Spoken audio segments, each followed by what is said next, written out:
Hello and thank you for joining me on my colouring quest. Today I am going to be starting, well, and finishing, hopefully in this whole video, the monthly choice, which this month was chosen the Pop Manga Dragons and Other Magically Mythical Creatures by Camilla and you have chosen this Girl and Her Dragon page. Just a moment, let me just sort my light out. That should be okay, hopefully. And I'm going to start with the background. I have mixed up this sort of purpley plummy colour right here. And it is a mix. I mixed these acrylic paints together. So just in case you're wondering, did quite kind of struggle because I squeezed this red, dark cadmium red, this one, although it looks orange on camera right now. I squeezed this one and loads came out, like it just splurted. So I had to then add more blue, which has left me with quite a lot of paint. So I'll have to find something to use that on after I'm done here, because I don't want to waste it, and it is quite a nice colour, so well, we'll see if it's nice when it's on the paper. But I am going to be adding some gold leaf flakes onto it, although it's a pot that has a few different shades in. I'll show you what the sort of look I'm going for. I did this page in here previously, and the gold in the background is a gold leaf. I want to use that sort of technique, but it's a different pot of the gold leaf. So yeah, but I didn't want a black background this time, I wanted purple. So I'm just going to go ahead and start, and hopefully you'll enjoy this video. I don't normally work on this side of the book very often for a video, so it's a bit strange having the other page this side of me. I've had to move where I normally would keep my stuff. So I'm just going to, this is probably going to take a couple of coats. So I'm just going to put a thin coat on, and then I will let it dry and I'll put another coat on. But so far I like the colour of this. It might just be because my paintbrush has a bit too much water on. We'll soon find out.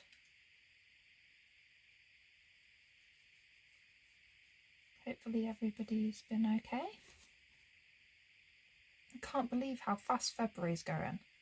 Like, did I not just say like 2 seconds ago that it was the end of January? Like, did that not just happen? What is going on? Yeah, I think it was the water on my paintbrush. So maybe not all of this. It might not all need 2 coats. I probably will though, but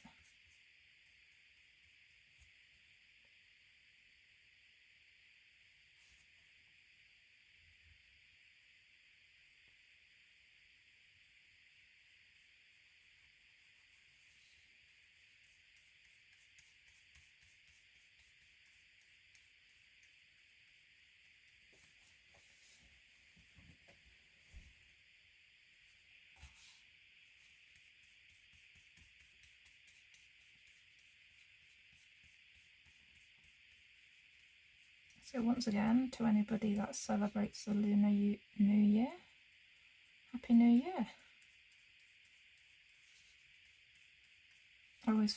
I always love seeing like the posts of people that celebrate it, because it always looks quite magical. Like all the decorations and the celebrations and stuff. So now we are into the year of the dragon, hence why I wanted to colour some dragon pages, which I have quite a few books that have dragons in. I didn't realise. So I might do quite a few dragons this year, I don't know yet. We'll see how it goes. I might get tired of dragons. I've always liked dragons, but when you colour too much of something in a short amount of time, you sometimes burn out. That's why I knew I'd be colouring dragons this month especially, but I've done a couple of pages that aren't dragons, like in between. It's like my previous video that was space themed. Right, nothing to do with dragons, nothing to do with Valentine's. Just a page that I thought would be fun.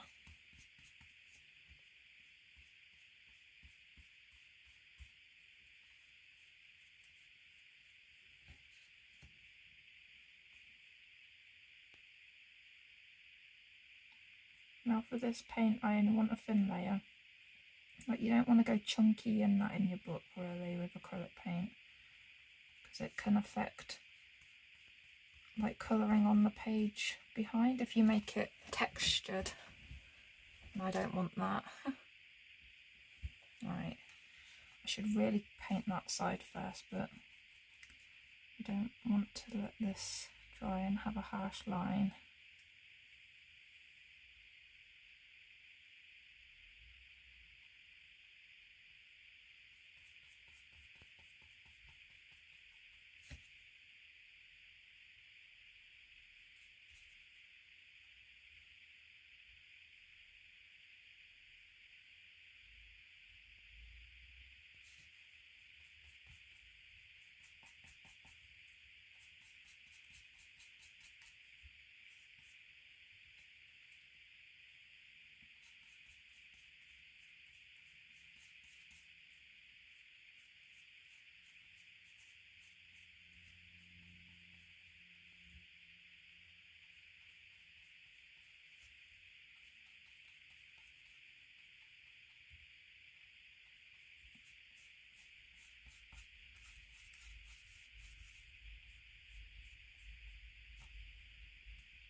I'm hoping this colour will go with the gold leaf that I've chose. Should do, because it's quite warm purple.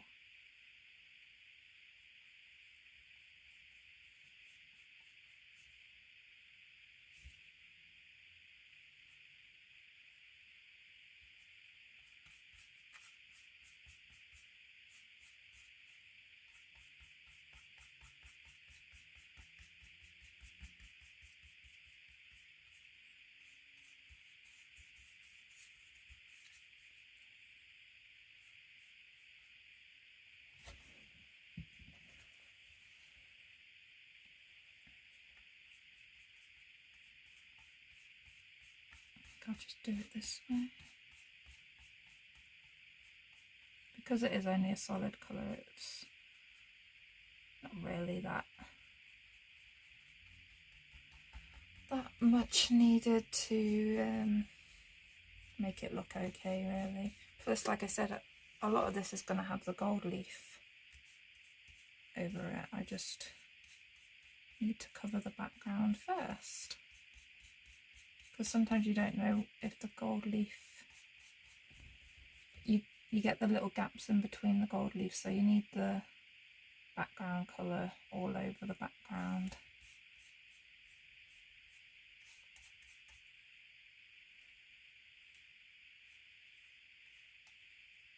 I should have wet my paintbrush a bit. It's gone a bit dry, and when your paintbrush is dry it makes it harder to spread the paint because it's thicker, and then you just get all blobby. So I will add some water onto my painting. Water onto my paint. Water onto my brush.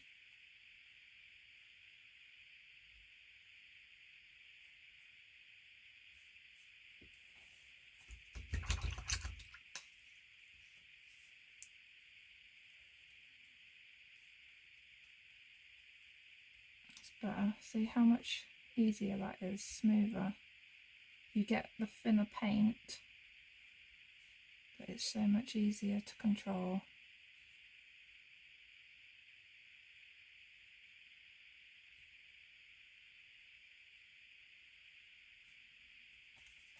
And like I said, I can do a second coat on any of this anyway, so you just have to wait for it to dry first.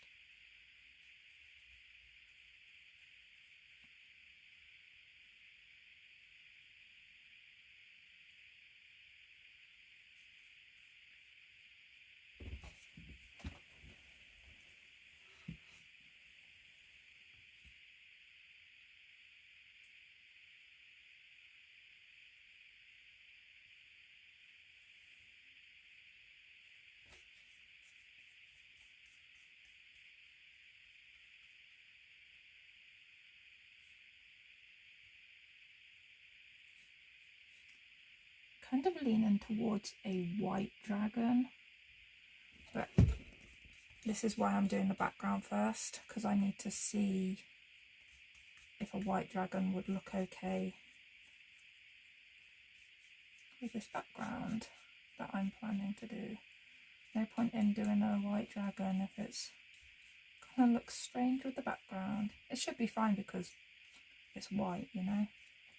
Obviously it will have tones of something else in, but I will see what the gold leaf turns out like, whether I want tones of yellow within the dragon or blue or pink, or yeah, you get what I mean. The tones that end up in the background will hopefully complement the dragon.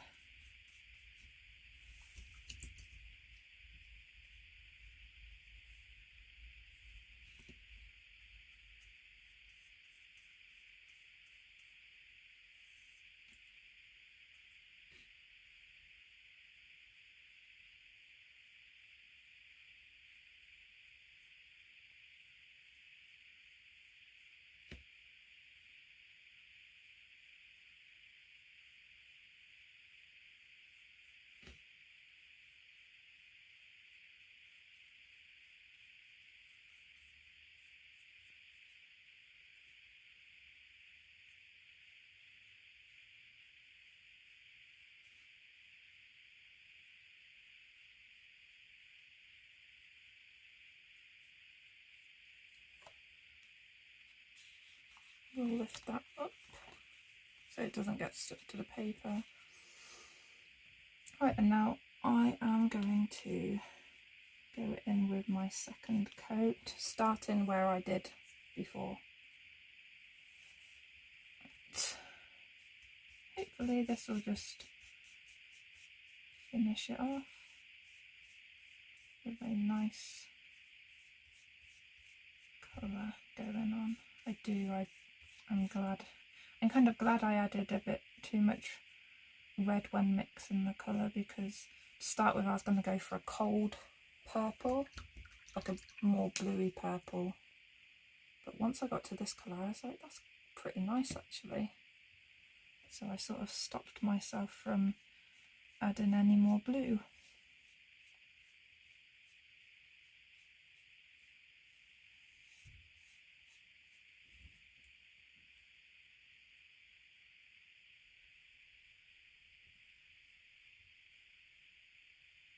The second coat makes a whole lot of difference, it always does.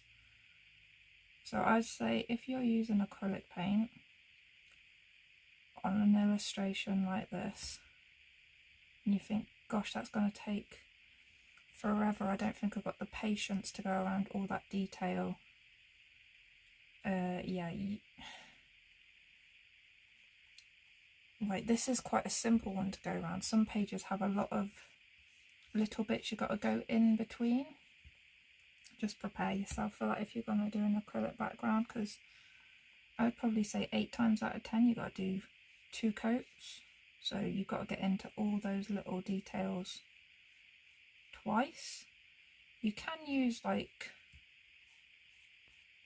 really opaque paint, I guess, but even when a paint says it's opaque, it depends like how much water you've got on your brush and a few things really. So just be aware that if you're going to do an acrylic paint background, that you're setting yourself like the time to do that.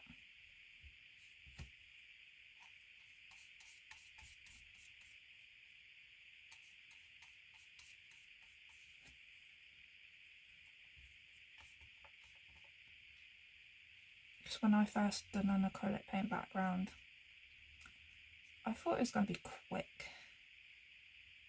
It's quicker than using pencils, but it's not as quick as you sort of initially think, because I saw people doing acrylic paint backgrounds on YouTube and the videos were cut and sped up and all sorts, and I was like, yeah, that's not very accurate.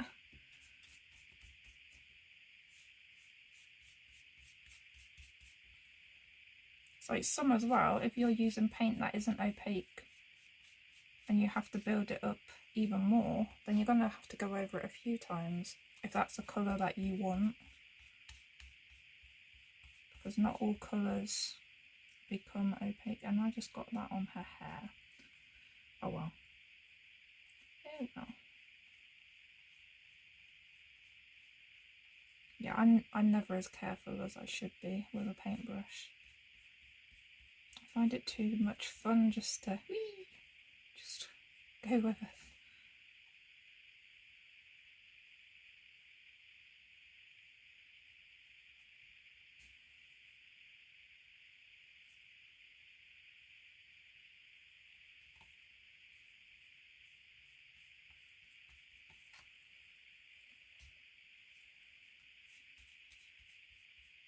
See, and now that I'm back round to this side again, it's dry enough for me to put the second layer on here, which is good for acrylic paint. Like if this was watercolour paint, you'd have to wait a lot longer in between layers, which is why I decided on acrylic paint today, because I just used the gouache in the previous video, so I thought I would use acrylic this time.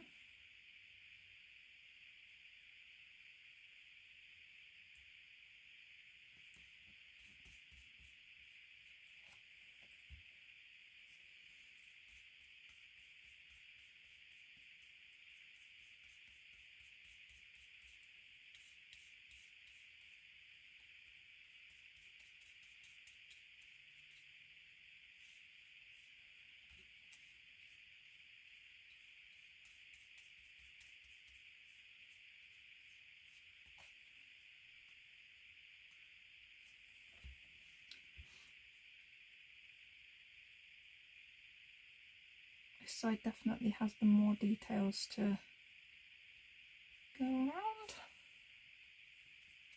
Sorry if you can't see what I'm doing, I do need to hold the page sometimes. But I think you get the idea of what I'm doing anyway. I'm just going around it with the paint.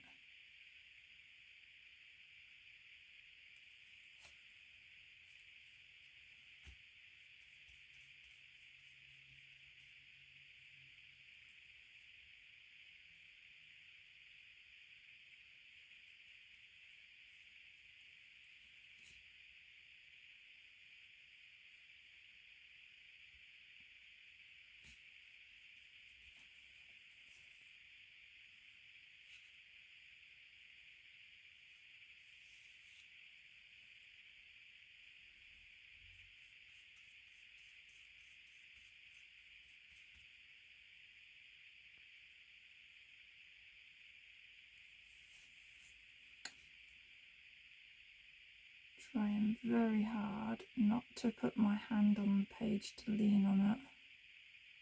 I'm like right on the edge of the table.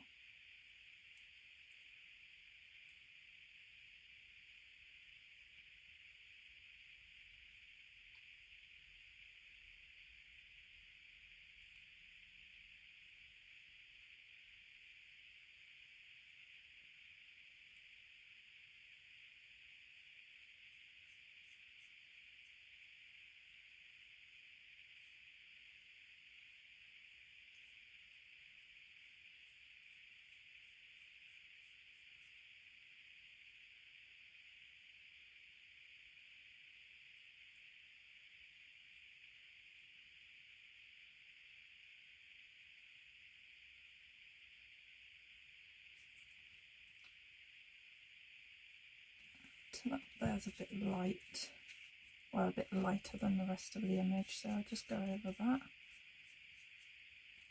And then I think I'll be happy with that. It is quite dark. How's it looking on the camera? Oh, it kind of looks like I've done the background black, doesn't it?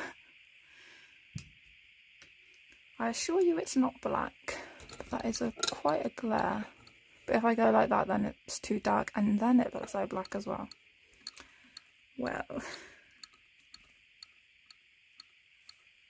but yeah, I can tell in person that it is the plum purple, so that's all I need to know really. And you know, like even this, it just, like that is the colour of it. Although that looks a bit more brown on the camera, but yeah.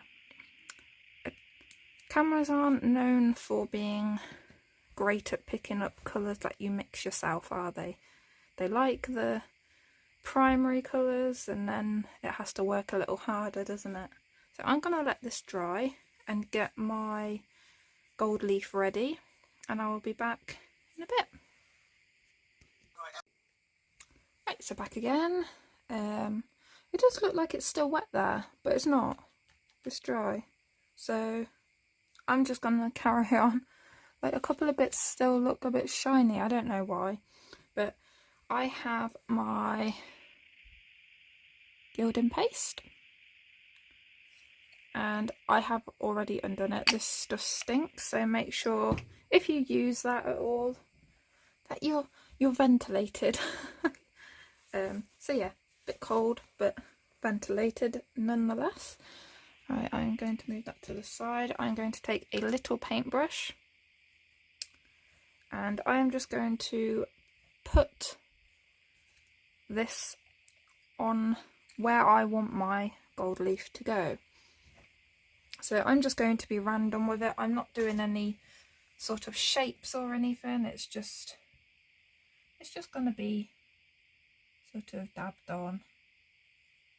And then when I have done my shapes, I do have to wait for this to dry. Well, you have to wait for it to go tacky, and that's like 20 to 30 minutes I think, but because the weather isn't warm I will wait that little bit extra because you don't want it wet when you put it on, else it will not work. It will just go all weird.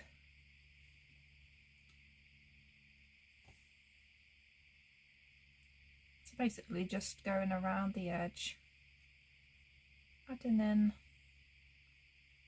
wherever I want. So if you did this, you could do it how you want.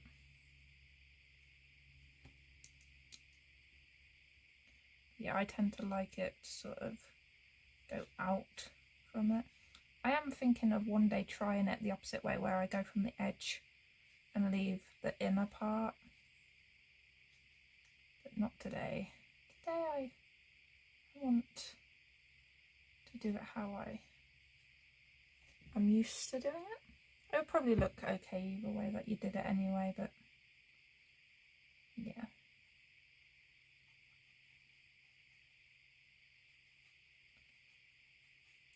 For some reason I always feel comfortable trying these things in a Camilla de Erico book. I don't know, I feel like the paper is very resilient to whatever you decide to throw at it. So I don't have to worry about ruining anything, which is good because I love these books.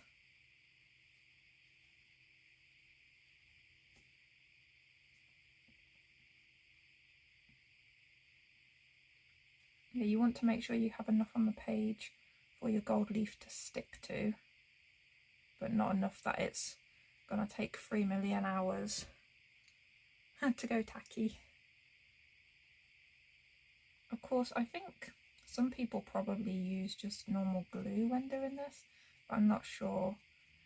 The first time I bought gold leaf, this was what was recommended to use. Obviously they probably were talking about like adding it to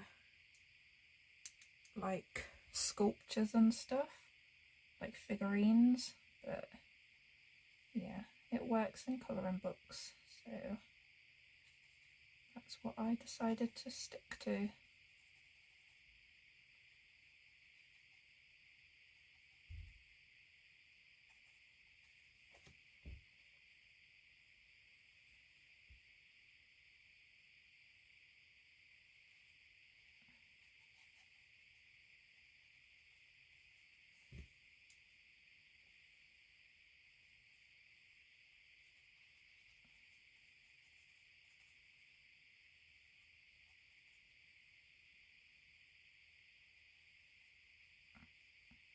Do you ever use gold leaf in your colouring books, or have you thought about it but not know how to do it? Because I was completely confused to start with. I don't even remember how I came across gold leaf and foil and all that. Like, I think I just saw the gold leaf and then I was like, what's that? Because like it's shiny, and of course I wanted to know what it was.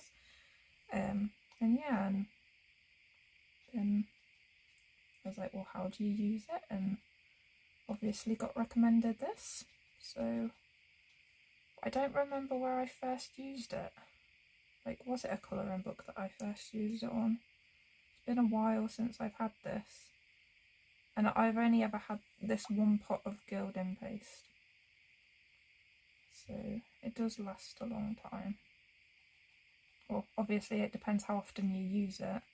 I don't use it all too often, but because it is a timely process, and sometimes I just want to do something quick, which is when I get the metallic paint out instead. But this is definitely more effective in my opinion than metallic paint.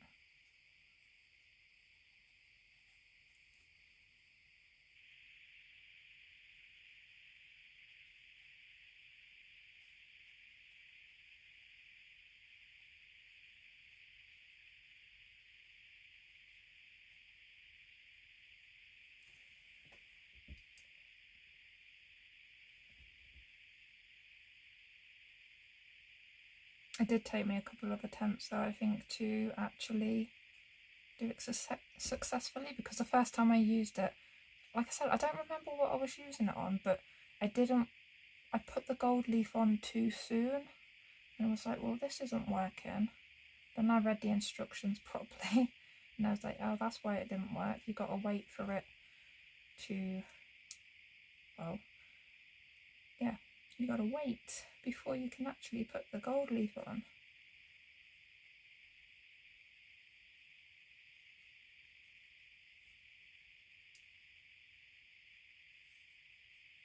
And I wait,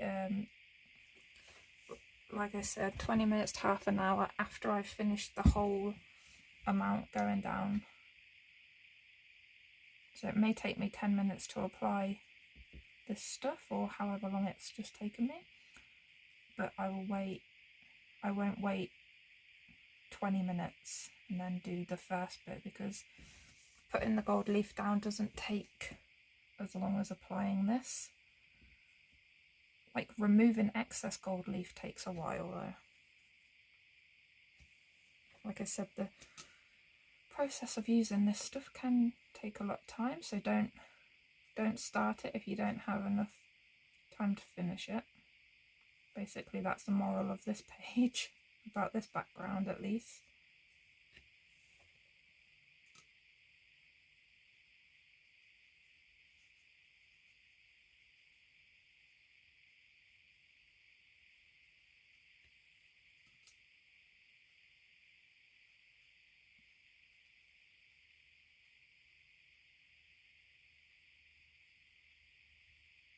I think I see some artists using this, and because it's white and dries like a clear, some people add like a coloured pigment to it, so once it's dry they see the colour, which is a good idea. But I think because I'm using it on top of acrylic paint, I can sort of see where it is anyway. Right, that's actually a bit more. To dry that paintbrush off properly now. I want a bit more at the top here. That bit looks quite thin.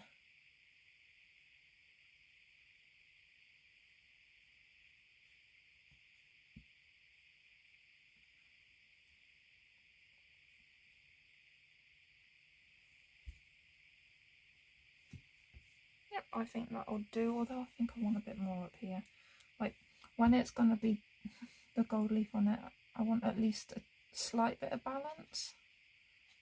Like, it doesn't have to be exact or anything. So now I let that dry. I will be back. Right, so as you can see, when it's sort of ready, it's no longer white, it's just like, looks like a glossy sort of finish to it. And yeah, so I'm going to go ahead and I'm using the Cosmic Shimmer Gilding Flakes in the colour Autumn Leaves, and it's gold, mostly gold, but as you can see it's got some blue, some copper, so it's got a bit of a mixture of colours in there, which was what I wanted. I want that little hint of blue in there. So this does get quite messy, like if you're working with glitter, like just be careful. And yeah, a little goes a long way. See, I've used this once already and it still looks like the pot is full. I tend to use the cap as a sort of handy helper, like a palette, because oh yeah, there's the mess already starting. And yeah, sometimes I do, because some of it's quite bunched together, but I do want a bit of that in there. I like the look of that piece. But then I sort of just sprinkle it. You can, if you were really methodical about it, pick out the colours that you wanted to go where you wanted. But yeah, I like the mixture. And obviously after I will sort of brush parts of this off. So yeah, got a nice bit of blue there.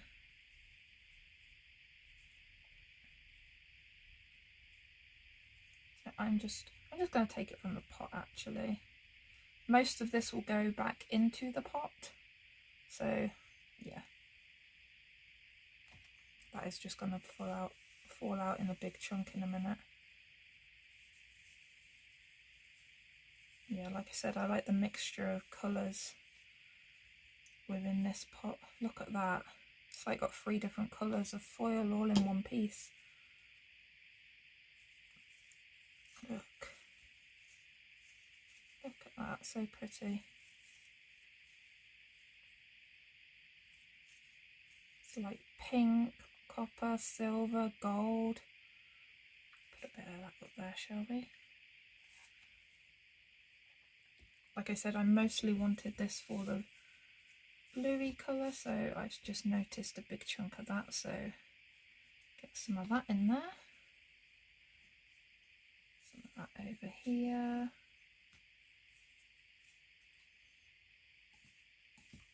Obviously I still want the gold to be there as well. Right. This does stick to you like there's no tomorrow. So like I said, it's like you're using glitter, but it's not glitter. Sprinkle a bit of that up there. There's probably easier ways of doing this, but I like to make sure I get every part that I added the glue to. Right, and now I am going to just move a bit of that over there. See if there's any bits that I've missed. Like a bit up there. Sorry if you can't see for a moment. I'm just trying to get all the bits that I've sort of missed.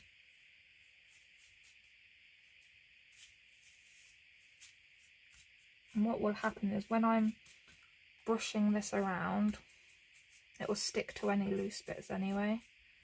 Whatever hits it will sort of stick. But for the next part you do need like a brush that's... I normally use a paintbrush that's sort of a bit harder, like not softer bristles, but yeah, I'm not sure where that actually is at the moment.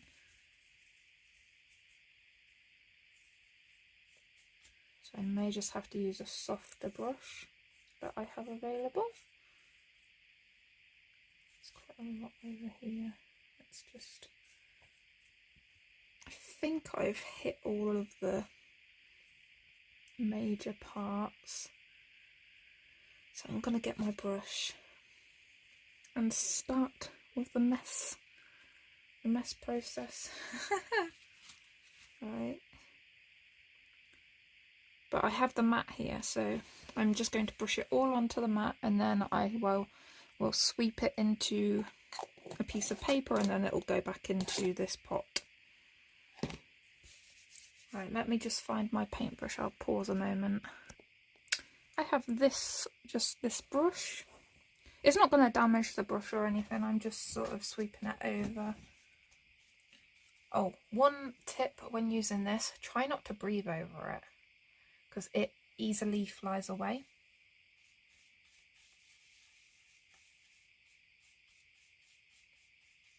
So I may not talk much during this process because I'm going to be concentrating.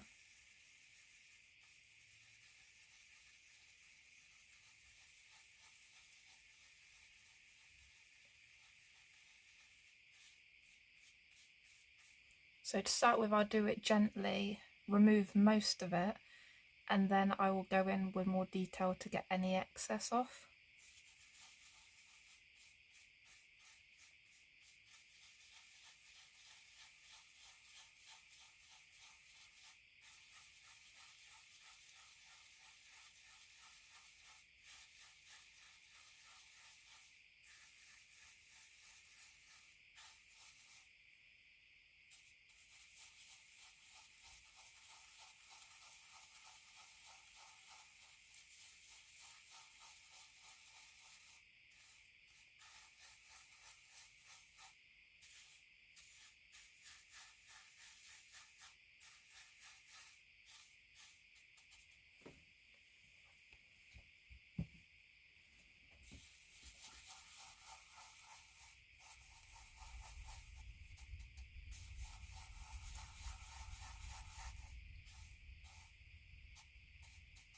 So hopefully you're seeing like how this sort of works.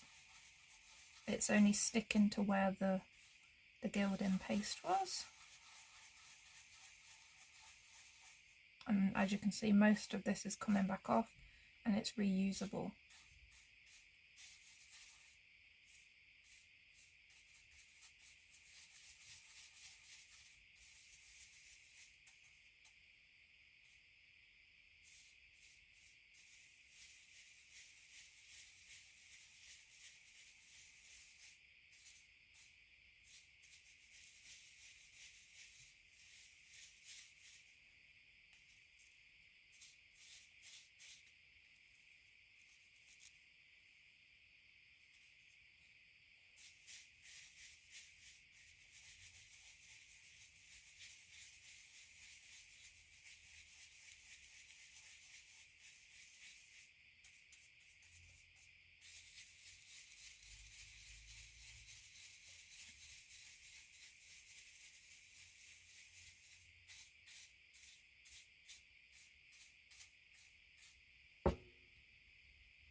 doesn't want to get brushed away.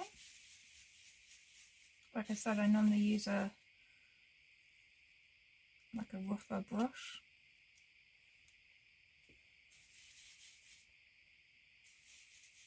But I'm not sure where I put them.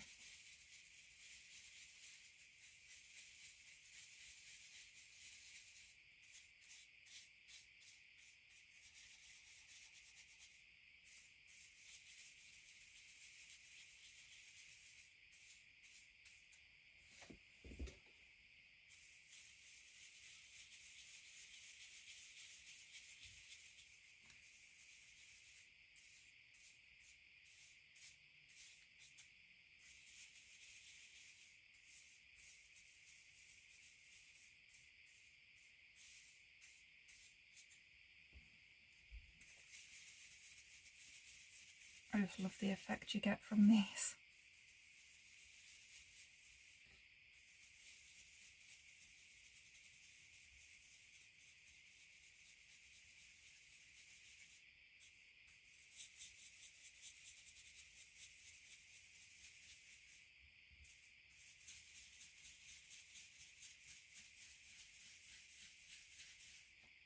Like I said, I'll get any excess off after I've finished taking most of this off.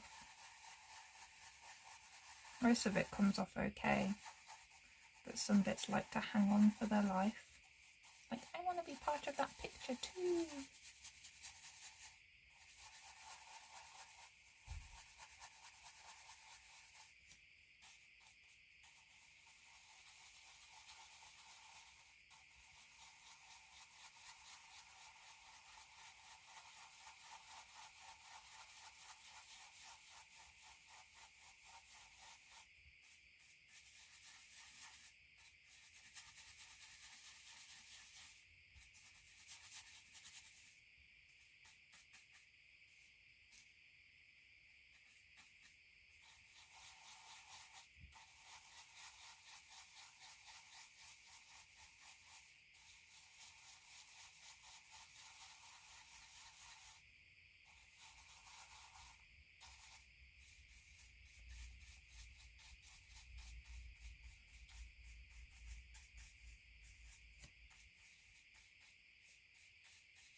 See, most of that needs to come off, but it's not willing to at the moment. I'd have to do that one a bit more.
Right, so I'm going to deal with this pile here of the loose bits, and then I'll come back and finish in detail getting rid of any excess.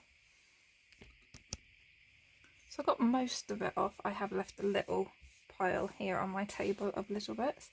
So I'm just going to, I've got a bigger brush and I'm sort of just agitating it to get off any excess little bits, and then it'll make the page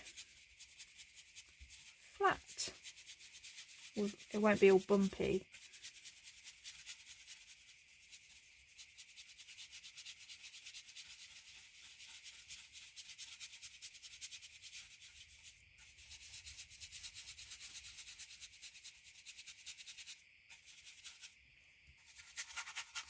I always enjoy how this turns out.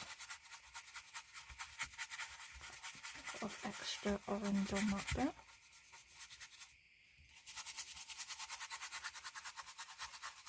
Sorry if the sound irritates you.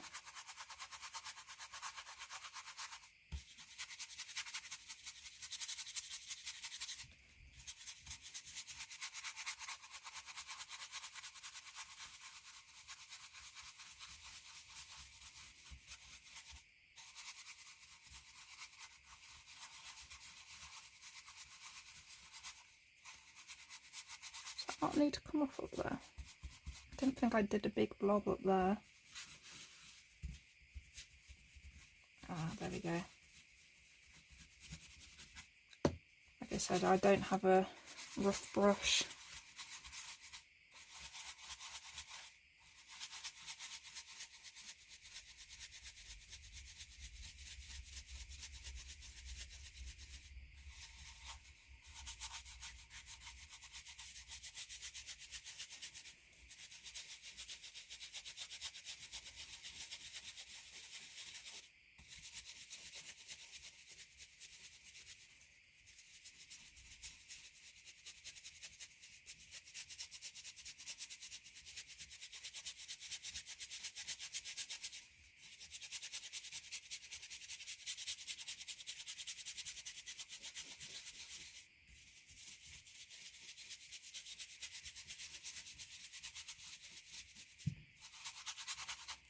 I think that's good for now. Sometimes you'll notice bits later on that you miss. So I never think, oh, it's got to all be done now or anything. So I'm going to sweep that away once again. Right, so I swept all that away, wiped it all up and whatnot. Back in the pot. And that is our background done. Just hold that up a bit. So you can see all the different colours in there, nice and shiny. And that shine's never going away, you know. I just like how all the colours mix in together. And that background still looks slightly black on camera. Don't know if you can see up here. It's purple. That bit is a little bit streaky, but I'm okay with that. Yeah, so I'm going to leave it there for today. I'll be back in the week. Well, it's only going to be like a minute for you, but you know what I mean. So I will see you in a bit. Right, so I am back. And now, well, it is a brand new day, like brand new weekend, basically. I can't remember when that was that I last touched this page. Sorry, I'm just moving things out the way. I wasn't very prepared. One moment. Right, that's better. I can actually move now without knocking water bottles over, because I do keep like water bottles under my desk. And obviously my feet need to go there, so just had to move them out of the way.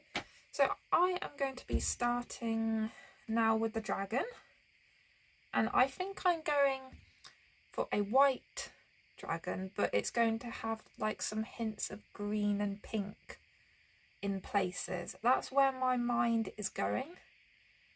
It may turn out different when I actually start colouring it, but I'm going to get my pencils out. I have chosen the Black Widow pencils, and I don't know if I've already mentioned this, but it took an absolute like afternoon to sort these out into a colour order that I could appreciate. So, and then on the back here I have, these are all like the browns and the ones I would like associate with putting in skin. I don't know how this orange made its way into there, but anyway, it sort of fits into that. But yeah, oh, it took so long because as well, obviously they come in many sets, the Black Widows, and the ends of the pencils don't always correspond to what the actual pencil looks like when it's actually on the paper. So yeah, that was interesting, but there are some unique colours in here, I think. Like, some you'd find in other sets, and then others you're just like, okay, I don't have that in anything else. And it's really nice. I like how many different like browns there are, like different tones of brown, should I say. Like, you got some red browns, some like caramelly browns, some like purplish browns, and yeah. And then you just get ones that you're like, yeah, that's brown. But yeah, like, again, great shades of green and blue. I do wish there was maybe a couple different purples. But purple, I think, is a very difficult colour probably to make. So I'm glad that with the like outcome of what they do have, and a couple of the pinks are fairly similar, but like to the eye you can see a slight difference, but not much. But yeah, I'm happy with the Black Widows, and they're really quite easy to sort of lay down on the papers that I've used it on anyway. So why did I put that away? I need to choose the green and the pink that I want. So I do want fairly pale, and I'm liking the colour of this washed green here. So where is that on here? That is another thing. They are really hard to find sort of which one's which, because obviously this band goes right down the middle, and like half of the names are down there, but then on other sets it's the numbers that are down the middle, so it's like, what do I go by? Is that it? Oh, I found it. Washed green. And then as a pale pink sort of colour, maybe this light pink, I think, is a good idea. So that would be at the back. And then obviously some of, on this side, they're upside down. Like, yeah, it would have just been easier if it was on the colour, because as well, when I sharpen my pencils, it is going to get rid of the whole of that name and number before I finish the pencil. And then I'm not going to know what any of the pencils are. So, yeah, I hadn't really thought about that until now, but, you know, that's going to happen. Like, most of them do have the numbers towards the end, but, like, this has the name, but they are sort of smack bang in the middle. Right, let me find this light pink. Light pink. I'm guessing it's in here somewhere. Light pink. I just picked the lightest looking one and hoped for the best there. Right. And then I will... Oh yes, I don't need my... I got my Polychromos black and white here, but Black Widows is a new set to me, so I still have their black and their white. Although they actually have 2 blacks and 2 whites. Yes, one white is called Snow and one's called Casper, and then you've got Black Widow and Midnight. So that's good. But I'm going to use the Black Widow and Casper because I am. They were the ones that were in the original Black Widow first set. So yeah, I think they are the black and white if they were named so. So I'm not going to need many colours on this because it is going to be a white dragon, and I'm going to stop waffling on now and get to colouring, although I need to sharpen that white. I'm going to be using it quite a lot. So by the end of this, I might need to use the other one. Nah, I'm just over exaggerating there, but yeah. Some of these colours I haven't used yet, so I need to get the... I don't know if these have a coating on when they travel, but I think most pencils do because it stops it breaking in transit. I've already used the black before.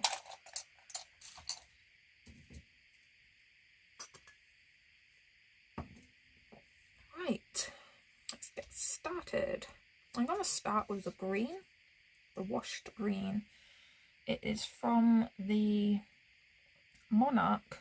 That's what the MN here is for, I think. Monarch number 108, washed green.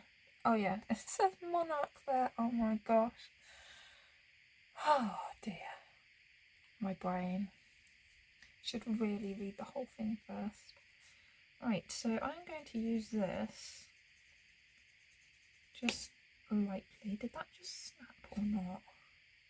I think it chipped a bit somewhere. I don't know where it went. But you know me. I don't feel like I'm heavy-handed, but I must be.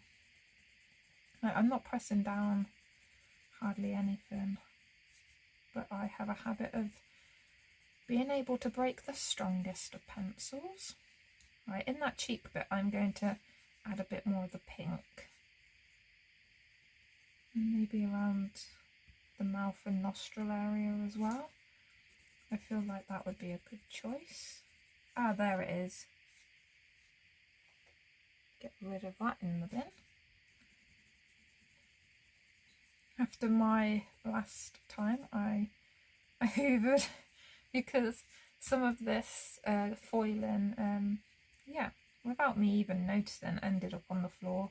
And I'm like, that's just gonna get into the carpet, that is. And I'll just be seeing shiny bits all over the place, thinking I've lost some money or something. If only. So yeah, Hoover came out.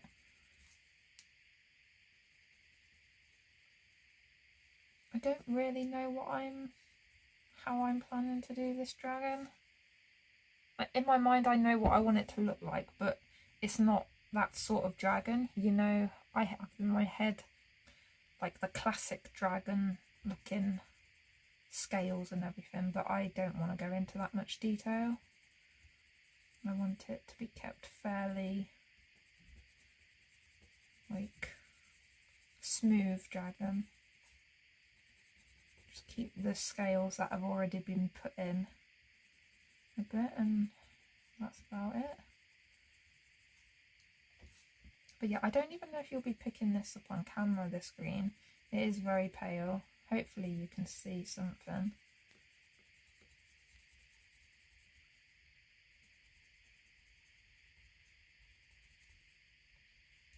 And then I will be getting rid of the black lines around the outside of the dragon because I don't want them there.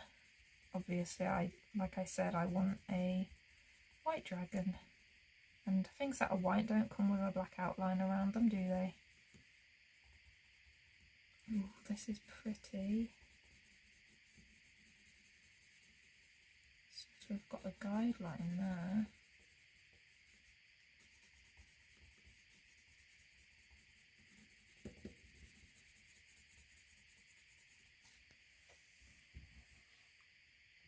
I'm not sure about how I'm going to colour her yet. I'm sort of thinking about it as I'm colouring this dragon.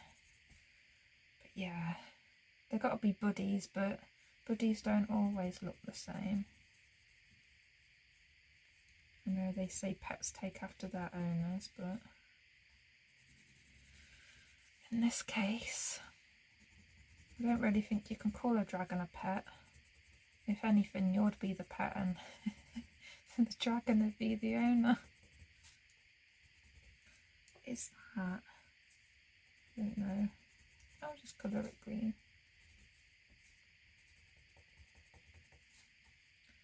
So basically this bit's going to be quite green. Like, I don't want much pink in it. I just want random hints of pink. What is this?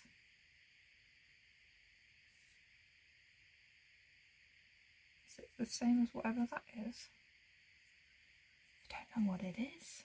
It's very random. It's like just there. I have no idea. I'm just going to colour it green. I'll make it look like the dragon. It's probably really obvious and my brain's just not picking up whatever it is.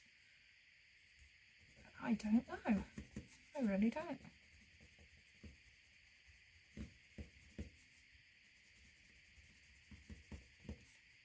Right. Just go around the nostril a bit. Right, before I carry... Oh, ear. Ear's going to be green with pink on the inside. Right. Before I carry on with that, I will add some pink in. I definitely want... But again, this is a light pink, so I don't even know if you're going to pick this up on the camera. Hopefully. And see, I always get the end snapped off. I don't know. But I still get like a point, so it's weird. So cheeks are pink. A bit around the eye. And the mouth. Mouth area needs a bit of pink in. They are very soft colours. It's really nice. Bit of eyeshadow. Just put that eyeshadow on the dragon, why not? Yeah. Maybe I'll have a bit around the horns with the pink. But I'll just happily go right over that green because they're both pale. I don't know how to explain it, but it still leaves the green there because the pink is a lighter tone. Pink in the ear. And a bit of pink on the ends of these scales. I am going to have to pick something slightly darker that isn't black, I think, to show that there is depth, because yeah, I don't think that green's gonna quite cut it once I've blacked out the lines. Add a bit of pink in the body here and there, why not, on this thing that I haven't a clue what it is. Like, seriously, what is it? If anybody can tell me, I mean, I would have already finished this page by the time this video goes up, but if anybody knows what that there is, leave a comment. Yeah, like I said, I don't look up pictures until after I've coloured them. I've probably seen people colour this page, but I can't remember how people colour every part of a page. But yeah, I'd wonder how other people coloured that. After I'm done, I might have to go and have a look. Right, I think that's enough pink, although this bit here, it's screaming it needs a bit of pink in it.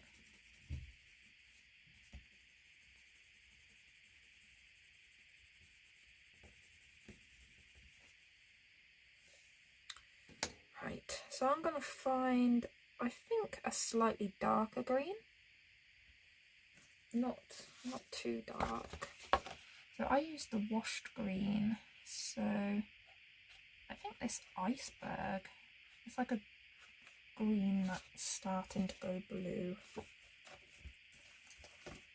So where is iceberg? Right, I have it here, and if I just press lightly, then I'll be able to control it. This is also from the Monarch set. So Monarch set has some really nice tones in it. I have definitely sharpened that too much. That is definitely going to snap on me. Look at that. I love that sharpener though. That it's able to get a point like that. Oh yeah, that will be more visible. Although I'm not getting rid of the mouth line. Oh, there we go. There we go. That was obviously going to happen. Oh yeah, that's better. You'll be able to see that now. Just in the deepest parts I'm going to put that. Because like I said, I don't want a green dragon. I want a white dragon with hints of colour inside. Take from that what you will. You might think, well, there's a green dragon if you're adding green.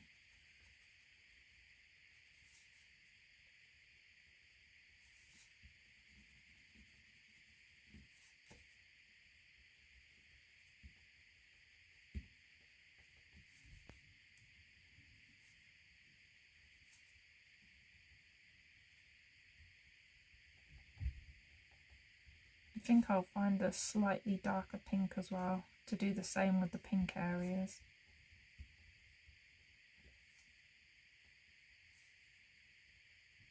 But yeah, I don't think I want to add any black onto this dragon in shadows, because it might take away from the fact that it's white. I might use some in the horns, I haven't decided. I think I might use a pale yellow on them though, so I'm not sure. But yeah, basically, hoping this turns out not looking green. That sounds really weird considering I'm using a green pencil right now.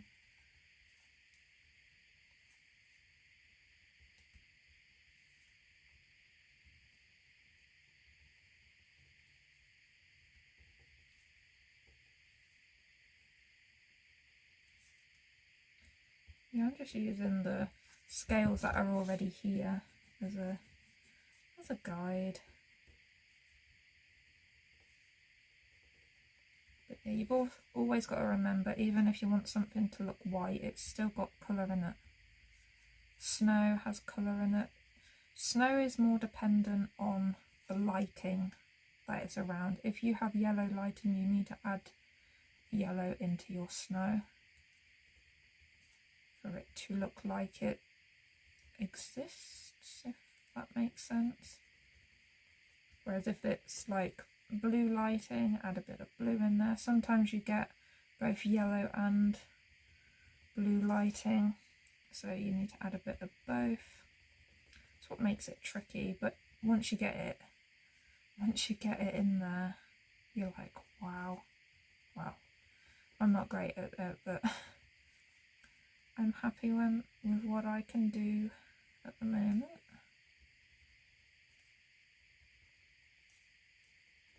I think everybody wishes they could do light sourcing better. Like, you may like to do simple pictures, but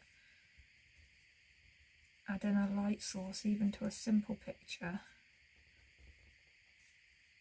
can bring it alive. See, what is that? I don't know how to colour it. It makes no sense. It's just so random. Maybe it'll look better once I've got rid of those black lines. The body is going to be slightly looking more greener because this is my shadow colour. And there's more shadow back here, but that's okay. Right, let me just find a slightly darker pink. A bit bright. Maybe Bliss, if I just use it lightly.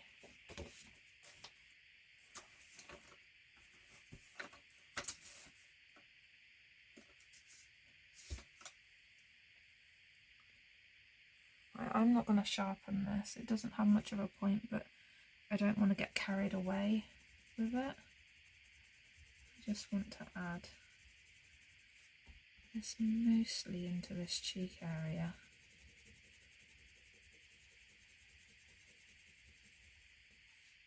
And the nose area. Oh, it's so pretty.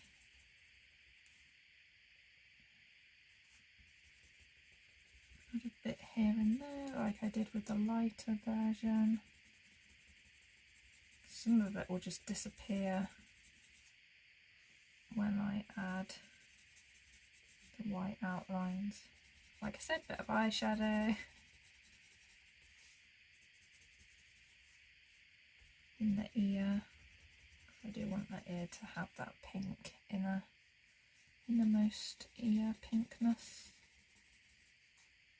I do like these colours together, it's quite pretty. Just blend that out a little bit in the cheek.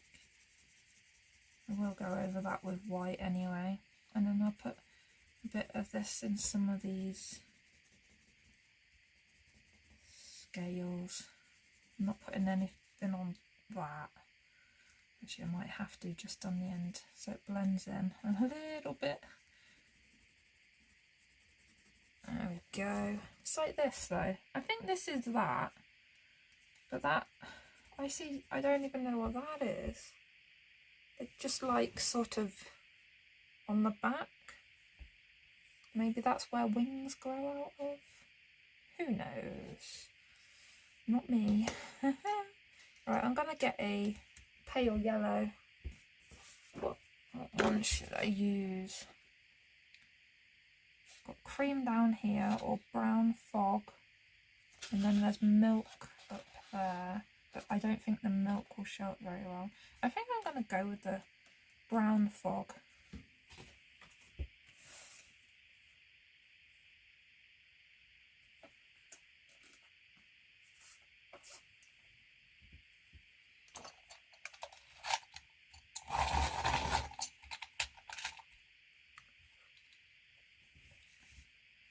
And I'm going to go in those bits that are shaded already.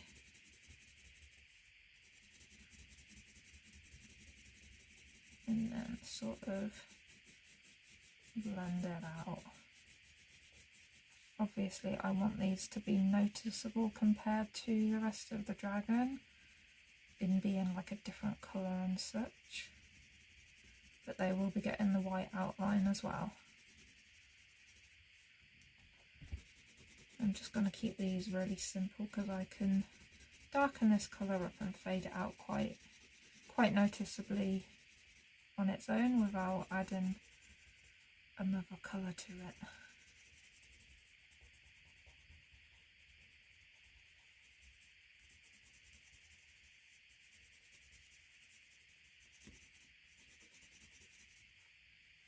I think that's a nice colour for that. Now these ones on the side, they have a lot more shadow in them, so that's okay.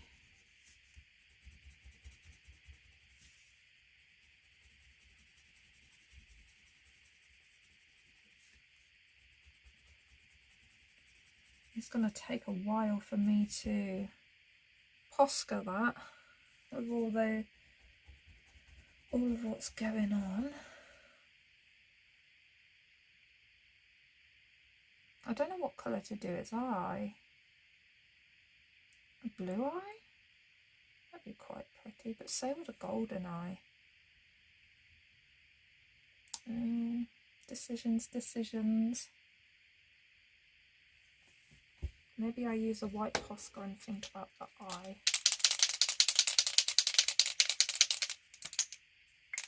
Right. Don't know whether to use my other Posca. We'll see how this one goes. It's like I said, this one's running out, but I'm still using it at the same time I've already started a new one. But my new one, I didn't realise, I got the black version, so it's a slightly thicker nib than this one.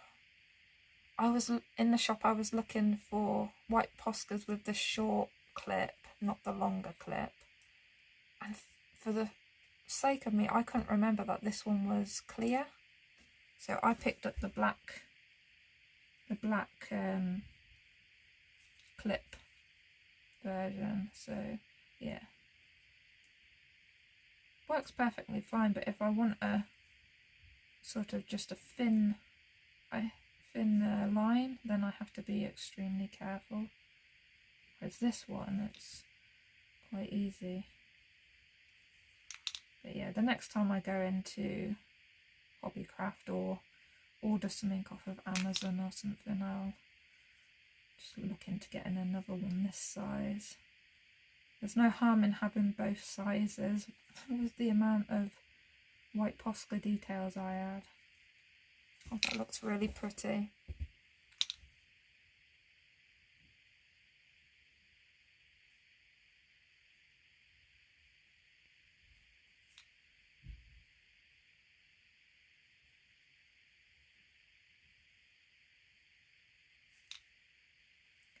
Ears. So at the moment this white Posca pen's working quite nicely compared to the last time I tried to use it, when it wouldn't cover anything. like no matter how much I pumped it or shook it up, it came out really thin. Whereas now it's like it's back to being new again. I don't get it. But yeah, quite honestly surprised it's lasted me this long. Considering it goes on like every page I colour. Even if it's only for a couple of dots in like the eyes or something, but get used.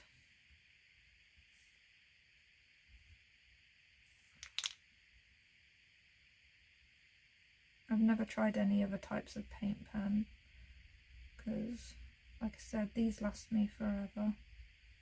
I say forever. I think I got this one, gosh, at least 6 months ago. Like it's lasted me ages. The amount of like hair that I've gone over the white lines and added highlights of all sorts. I'm just surprised it's lasted. These are thicker lines on these horns. That's okay.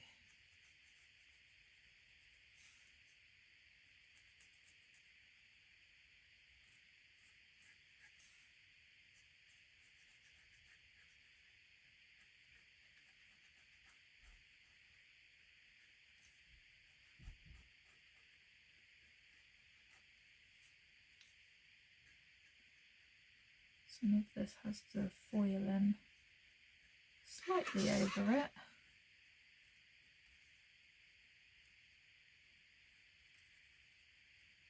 But that's okay as well, because the paint just goes right over that.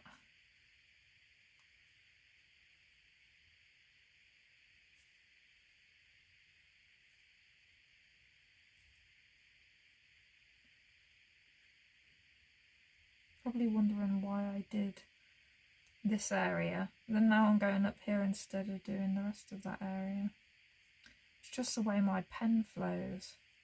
Like my hand just guides me and then the pen just automatically starts to go down wherever. I do like the colour of this dragon though. Really simple as well. So I find if you're using like bold colours, you have to do so much more than if you're using paler colours.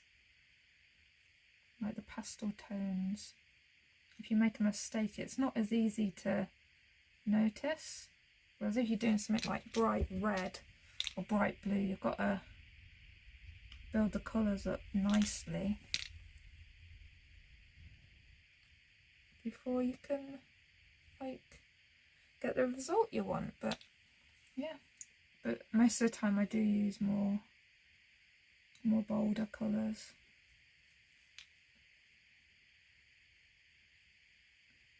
But I thought the white dragon with the darker background would look really nice, and I need to stop doing down here and do up there so I don't put my hand in it. Go back on this black.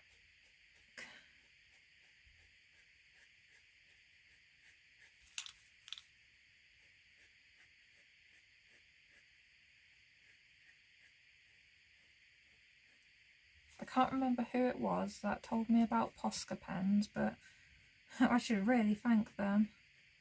Like I said, I always using them, and there was a time when I didn't even know they existed. Or I had heard of Posca pens, but I had no idea what they were. And when you say paint pen, you're like, what can I use that on?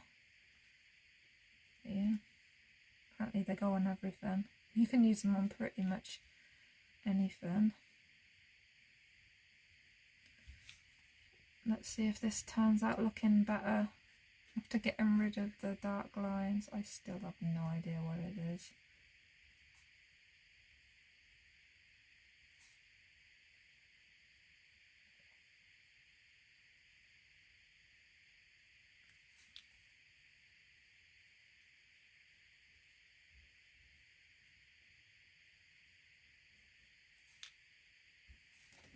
At least you can't notice it as much. Whatever you were, you're now in camouflage mode.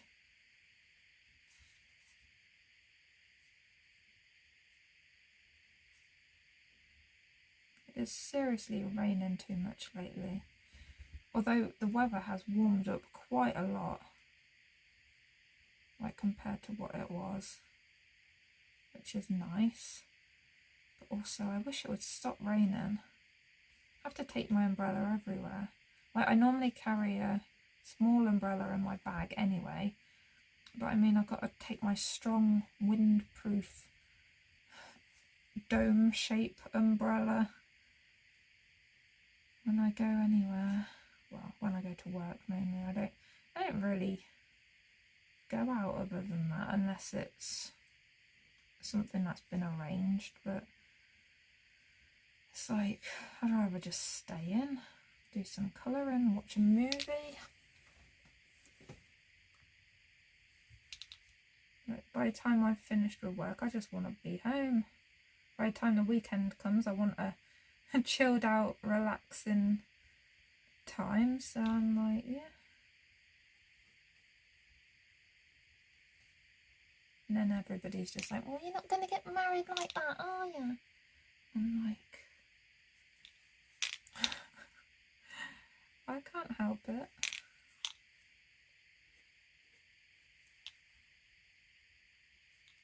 I'm not much of a social butterfly. I'm rather awkward.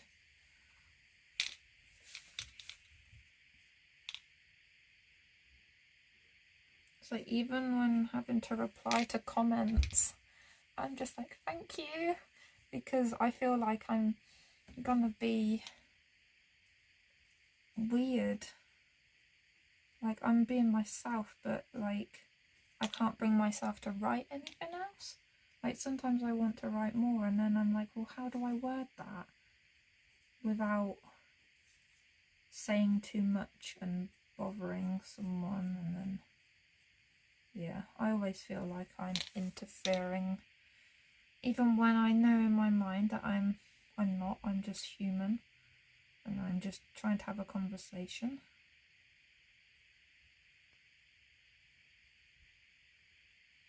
But yeah, I do always feel like I'm bothering people,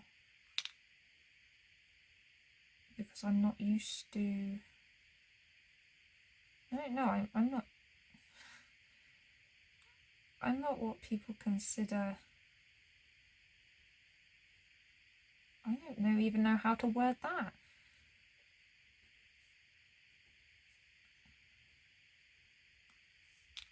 I like people, but I'm no good about being around people. And I need recharge time. And people don't always understand that everybody isn't the same.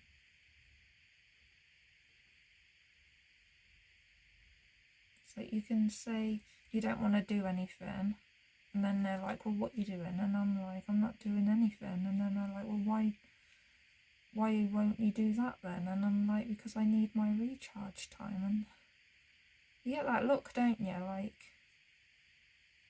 you'd rather be, like, they're thinking that I'd rather be doing nothing than being out somewhere noisy that makes me uncomfortable.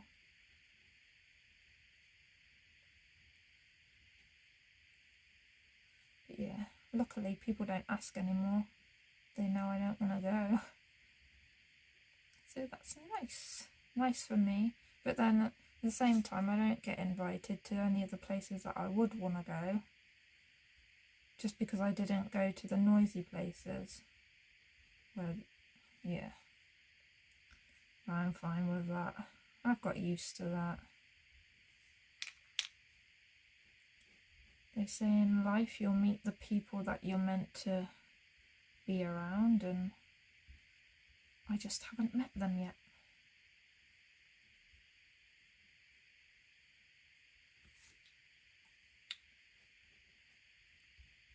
This really does take a long time. I do apologise if this is boring you. You can always speed up or skip to a part where I've finished this. I'm not on YouTube for people watching my whole video or anything like that. Like I think I've said this before, but it actually motivates me to colour more when I also am creating a video for somebody to watch, even if it's just one person. I wasn't going to go over the mouth, was I? No, I'm going to leave the mouth lines there, I think. I think I just go over the teeth, although now they've disappeared completely. That's okay. I'll just go over this line. I still don't know what colour I'm going to do the eye. Not green, because that would just defeat the purpose, I think. But that is a really cute dragon. I don't know how Camilla does it.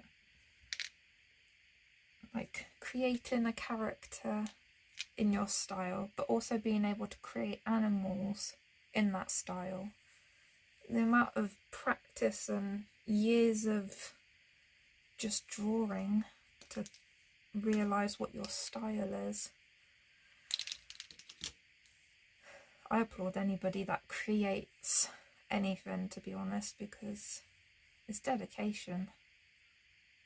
Hard work, dedication, and yeah, full time, lots and lots of time.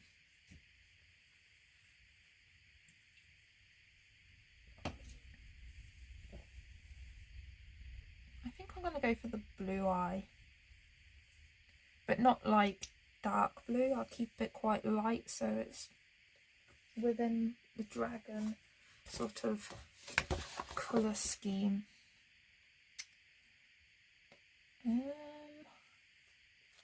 some really nice shades of blue in here, but they're all, the ones I'm looking at are the darker ones.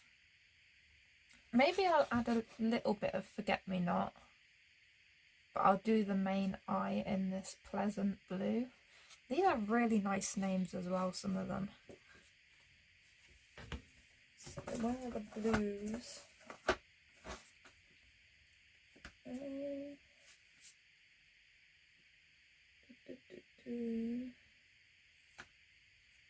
Got to find them now.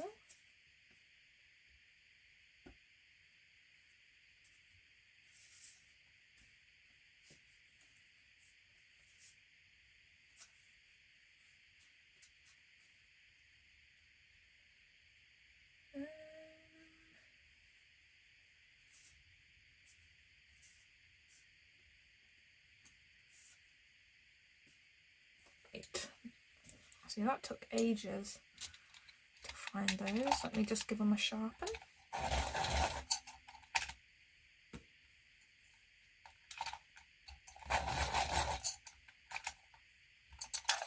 And then I will use the white to go over where I've coloured on the dragon. I should have done that before I added the Posca, but my brain completely forgot. Just going over it with this, what is it? Yeah, pleasant blue. Just over the whole thing. Then the forget-me-not I'm going to use on these bits on the eye that have got shading on them. Then I'm going to leave the inner bit to do black, and then I'll go around the edge a little bit, I think. And I'll have to get my white Posca in here. I might add a little bit of some other colour in there as well, actually, before I do that. I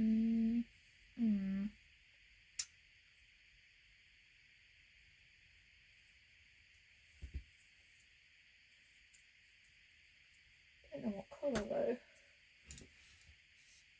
I'm gonna add a bit of a green. Just to sort of add something else. That looks better actually. Let me just do the black on the pupil.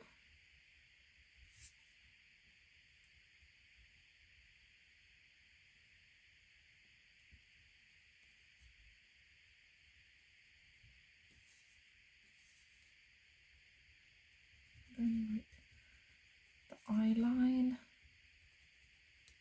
I don't like leaving it the grey that it starts out as. It looks black until you actually go over it with black, and then you realise how grey it was. Bit in the nostril. I think I put a bit of that in the ear actually as well. You cannot tell that there is an ear there anymore. Yeah, that'll do. Right, and now I'm going to get my white. I'm going to blend in the eye first.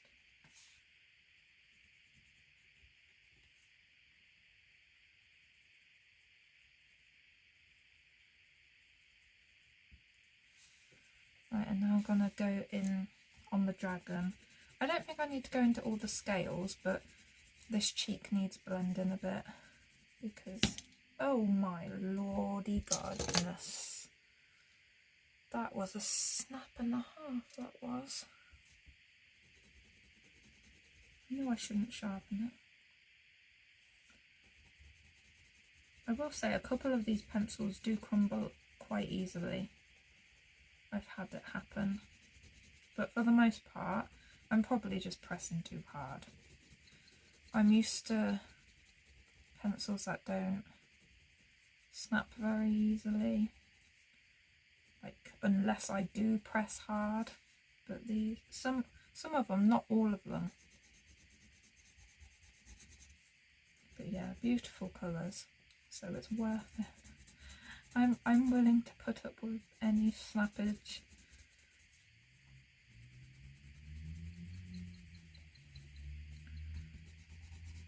I do like the colour of this dragon. Let me have a look, see what it looks like on camera. Oh, you can't even really see much. Hopefully you'll be able to a bit more. Maybe I should zoom in a bit.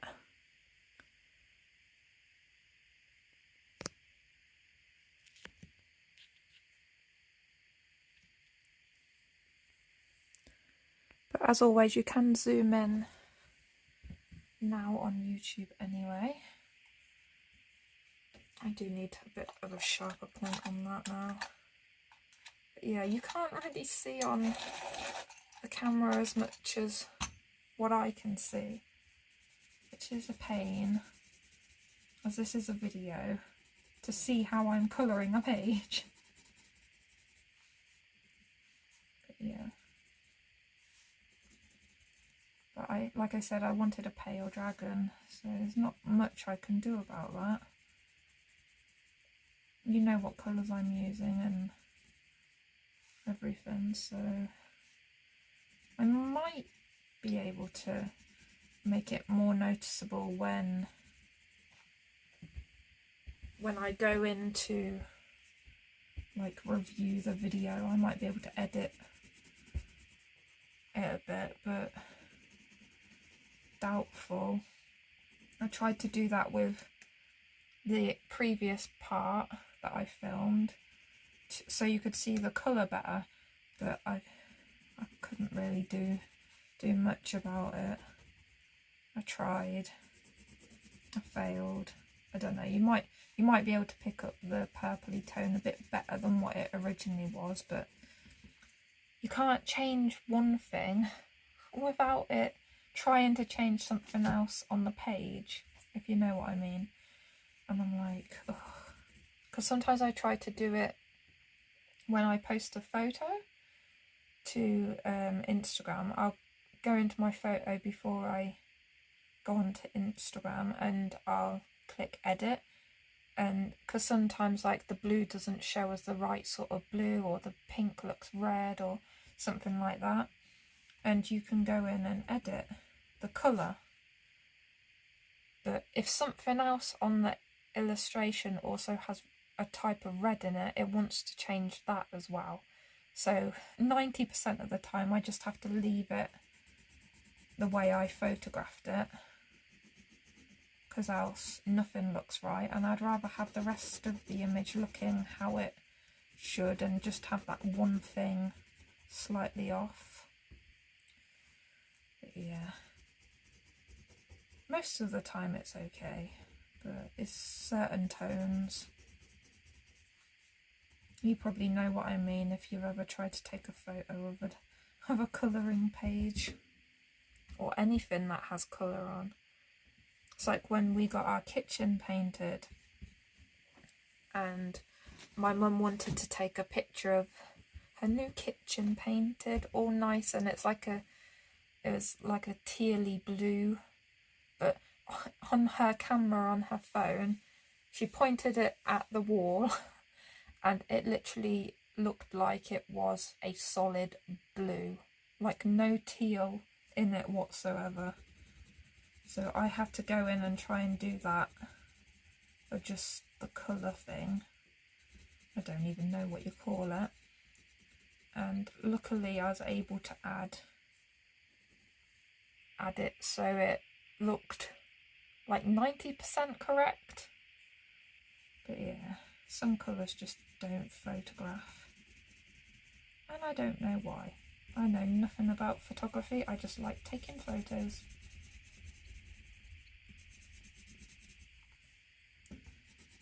Right, I think this is enough for the dragon.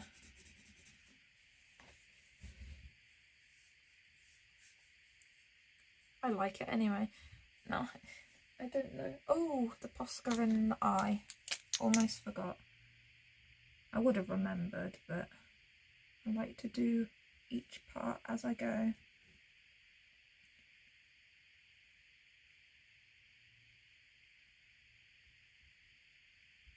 There we go. Oh, one more.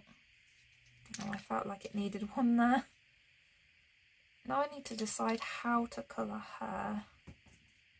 Do I want her with... I probably want dark hair, so it can contrast against the white dragon. But then do I do dark skin instead? I think dark hair would be a better choice. But I don't want black hair.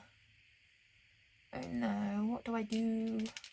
I'm going to pause this video a minute while I decide, as you're just going to be sit here watching absolutely nothing.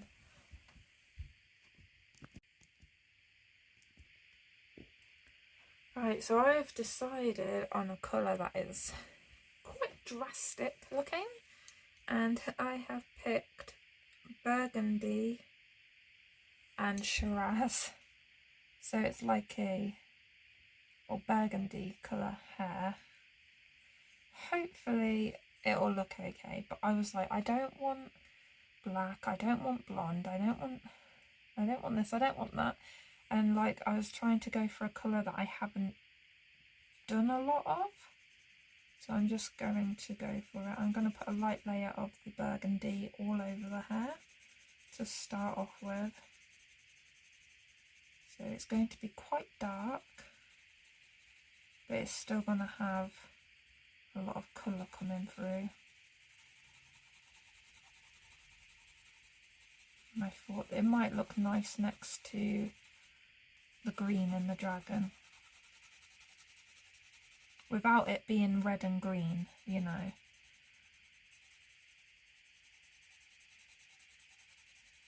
But yeah, haven't decided on the skin colour yet. I'll see how the hair turns out, because quite often I either do one or the other, and then that helps me decide on the colour of the other.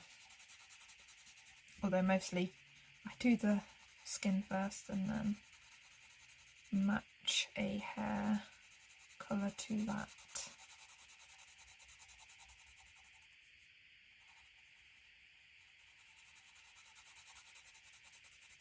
She has quite a lot of hair though, so this could take a while. Hope you've all got your snacks or are taking breaks or something. I know when I watch longer videos, I do prefer the longer videos when I'm watching. I always have some sort of snack or a break. So yeah. And normally I watch the longer videos when I'm colouring. because it keeps me occupied. I don't have to find something else to watch or something else to listen to when the video is the same length as the amount of time that I want to be colouring. Because I used to find that sometimes if I watch like a 20-minute video and I'm colouring, I then have to stop after 20 minutes and find something else to watch, and that then distracts me from what I'm colouring, takes me out of the colouring zone, and quite often it would stop me from continuing to colour. So I try to at least, I like hour-long videos mostly. I know mine are a lot longer than that. That's why I wouldn't mind if it was watched in parts, or if you only watched an hour of it, and yeah. Yeah, I either watch an hour-long video or I'll find 2 videos in advance, and then I know where to look to watch another one right after the other one is done.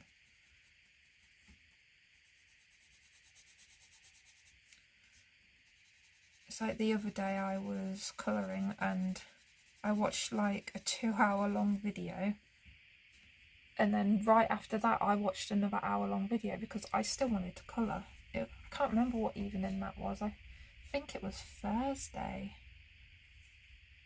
Because normally I would film on a Thursday, but I didn't feel like it, so I just coloured something else that I was colouring. So now I'm going in a bit more heavy-handed with this burgundy in the places that I want to be darker. I sort of pick out first the bits that are behind, and then because this part here curls in, I feel like the end would have a dark like tip on it. Like with a fringe, I always do the tips darker because I feel like it's curving into your forehead. Like they put a mini curler in there to stop it from being flat on the face. I don't know, that's just kind of what I learnt from seeing like anime style illustrations. They tend to have the hair fringe or bangs, whatever you want to call them, sort of curling in. I will get the black in with this.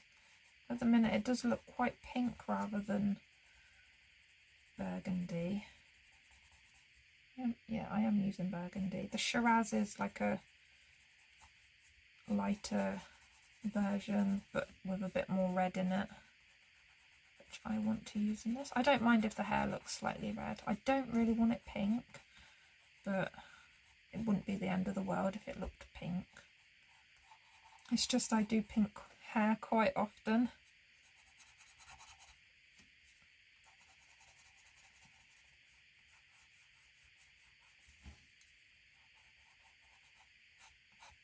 Some lines have been hit already.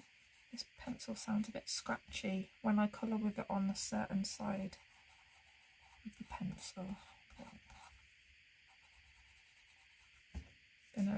You know when you hear certain sounds it sets your teeth on edge. Like a chalkboard and cutlery on a plate. Ooh.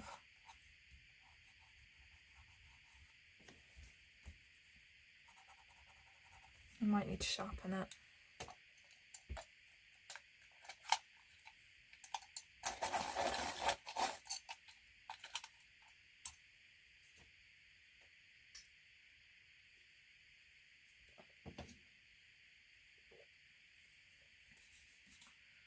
Oh, that's better. Oh yeah, that feels nicer now. The awful sound was probably just trying to get me to sharpen my pencil. It's like set a reminder.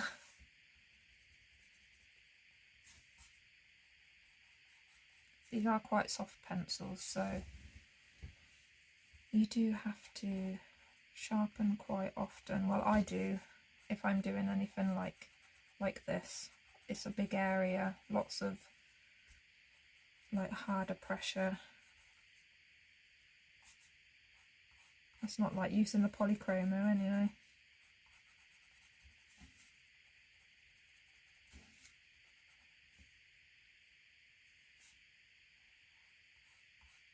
Go over the lines that are already there.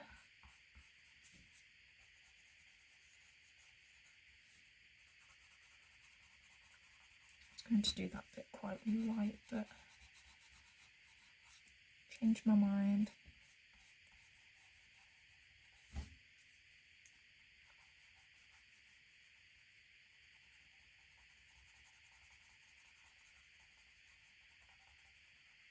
Because the black will be my darkest colour anyway, and I don't want the hair to be too much red from the Shiraz.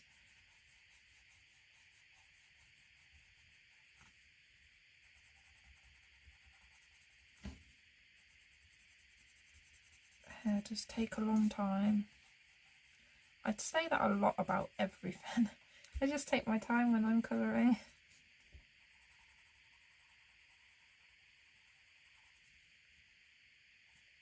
Sometimes it turns out, sometimes it don't. But as long as I'm trying my best, then I can't really ask for more than that. And when a page doesn't turn out, I've just got it there as like a look back on how I used to colour from. It's like today I finished a PDF and I was looking through my PDF folder of the ones that I've completed, because I keep the completed pages separate from like the books they originally start in, sort of thing. If they start in a book, that is. And yeah, I saw like how I used to colour things and I'm like, wow. And then there are other pages that I've coloured like over a year ago and I'm super proud of them. And I'm like, I couldn't colour that now. Like, that would take me forever to colour something like that. Obviously, I did colour it. But it's like, I wouldn't want to colour that that again, because I don't think I could do a better job than what I've already... than what I did then. Maybe, like, in a few more years, I would think, oh, I could colour that better now. But at the moment, I'm still really proud of some pages.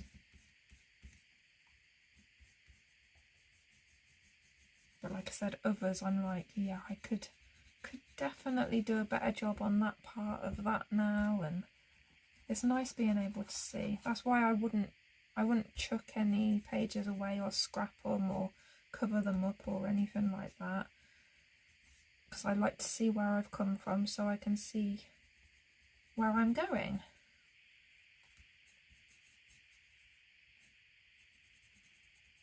There's nothing wrong with having a bad page if you're learning from it.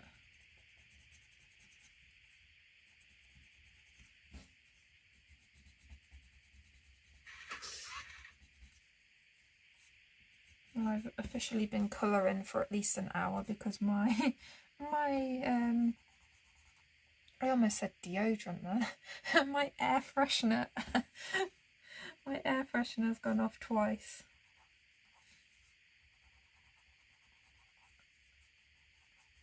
I do like longer colouring sessions though, when you can get in the zone. And I do like this colour, it's growing on me. The more I do, it's growing. It's getting to where I envisioned it.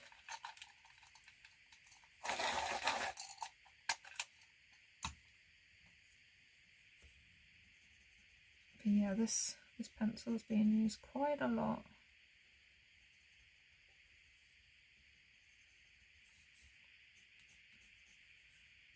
I'm trying to get used to using these pencils, so I've used them on quite a few things since I've had them. Because if I don't use them, then I'll not know how to use them. Like, I already know. I've already realised not to put too much of a hard pressure on. They're quite pigmented, so you don't need much to get the colour out. But because I'm used to pressing heavy-handed with some of my pencils, it's hard to stop. I'll get there. It'll just be a minute. I feel like this needs some more lines in it, but at the same time I'm gonna leave it for now.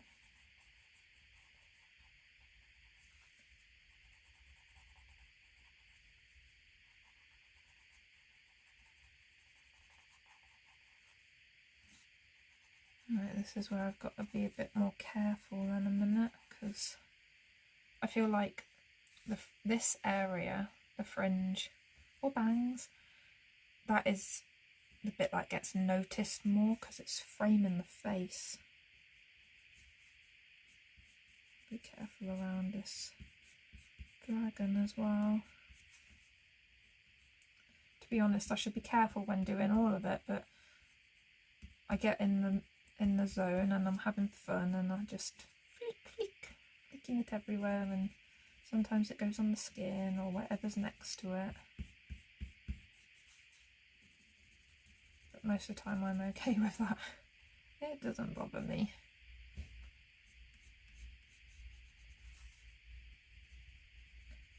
But I don't want to get this on the dragon. Like, that would be awful because it is a pale colour in comparison.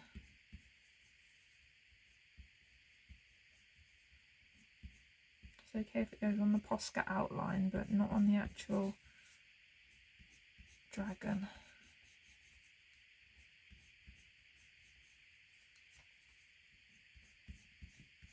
It's like hair that's swooping around the horns. I like it, but it'll go in the direction that it's going. I should get lines in strange places.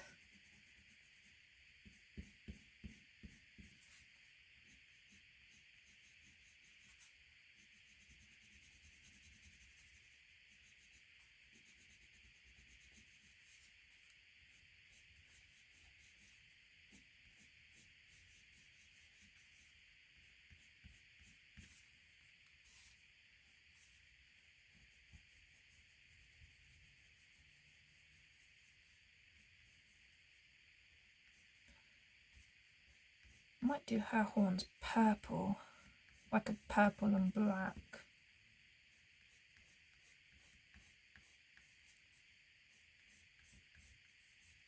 Or a red and black, or brown. When you think you decide on one colour, but then you think of other things that would look nice.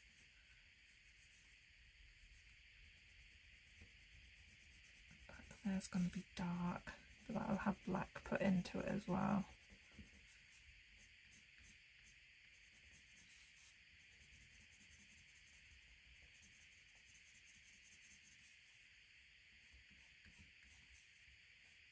Just sharpen this again.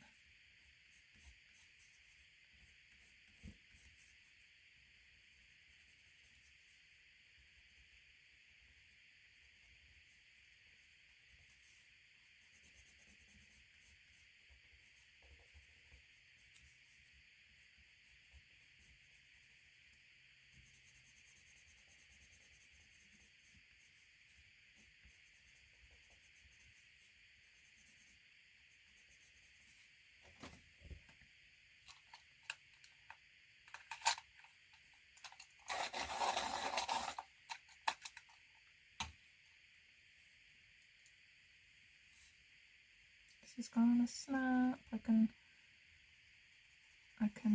estimate, guess, feel it. Maybe it won't. I'll try not to.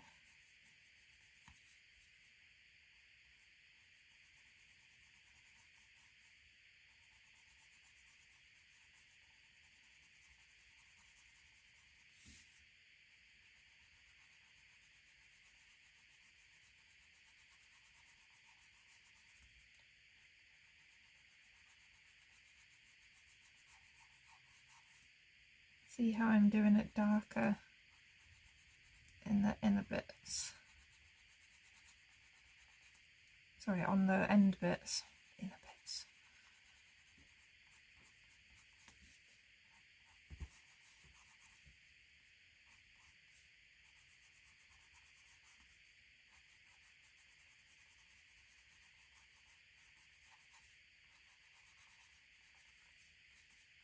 I mean, that might not work on every image, but on an image like this it should be fine.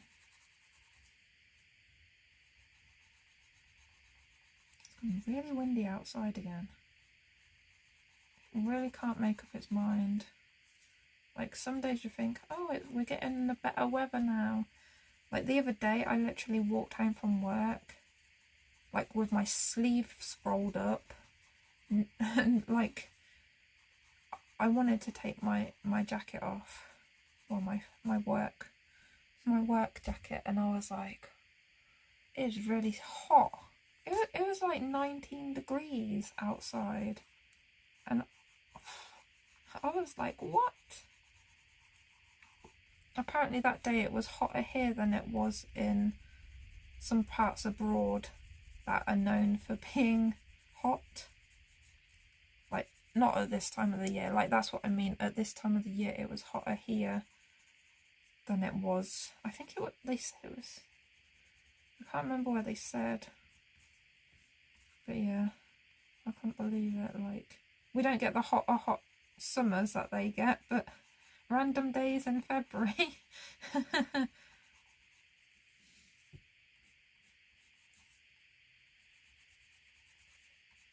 And then the next day it's just like cooled down again, and it's like, so we're not getting the nice weather yet.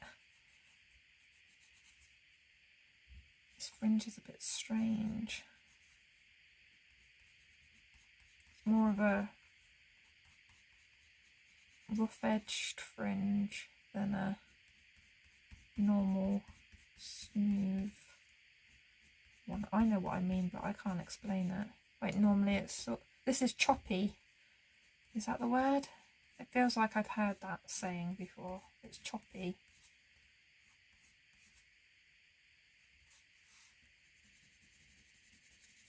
Now to get some shading in it so it's not flat. But again, I don't know what I'm doing. It's not the normal shape I'm used to. So I'm winging it.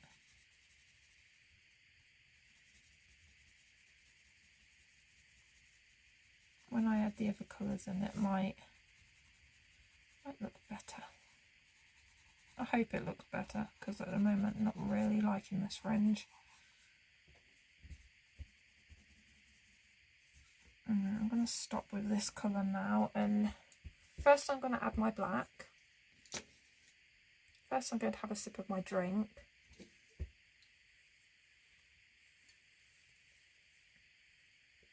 At the moment I got, and I don't know if anybody else has ever tried it, but Rubicon Sparkling Lychee flavour. I love the stuff. I only have it like not even once a month, but like it's a really nice taste. I do like things like the lychee flavour. I think we're looking for black. Right, and I'm just going to put this in those deeper areas. Ooh, pretty. To add some contrast in. I do like contrast. To have contrast, you've got to have both dark and light.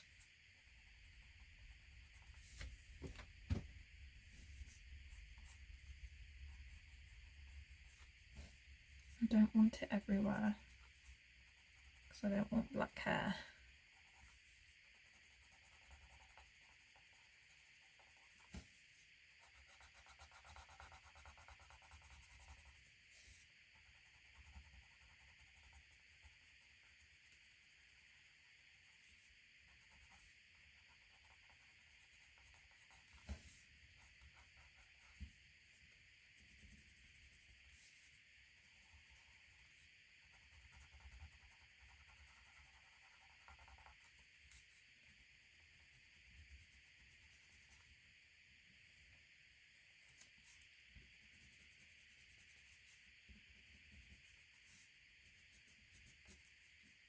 in here.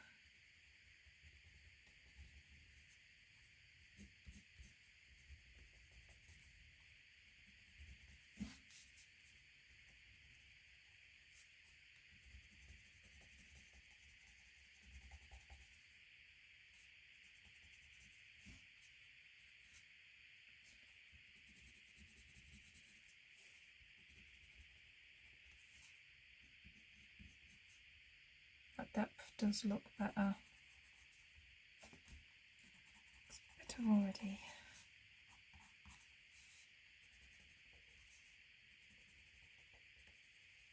That was a bit too much. Oh well.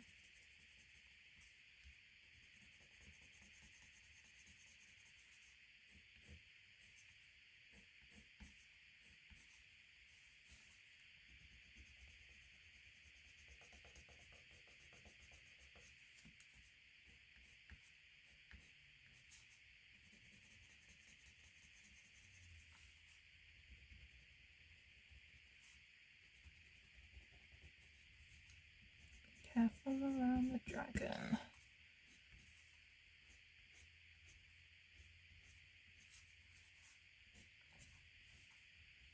Bit on the ends, I think, just because.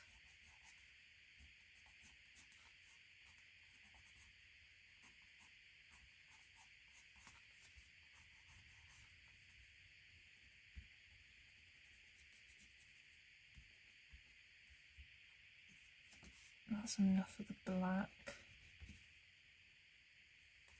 Put it in there.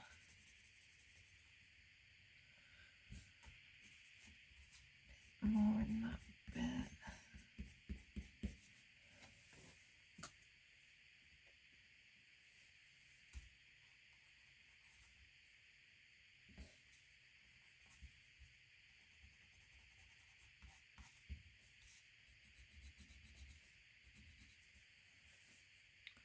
Right, that's enough black.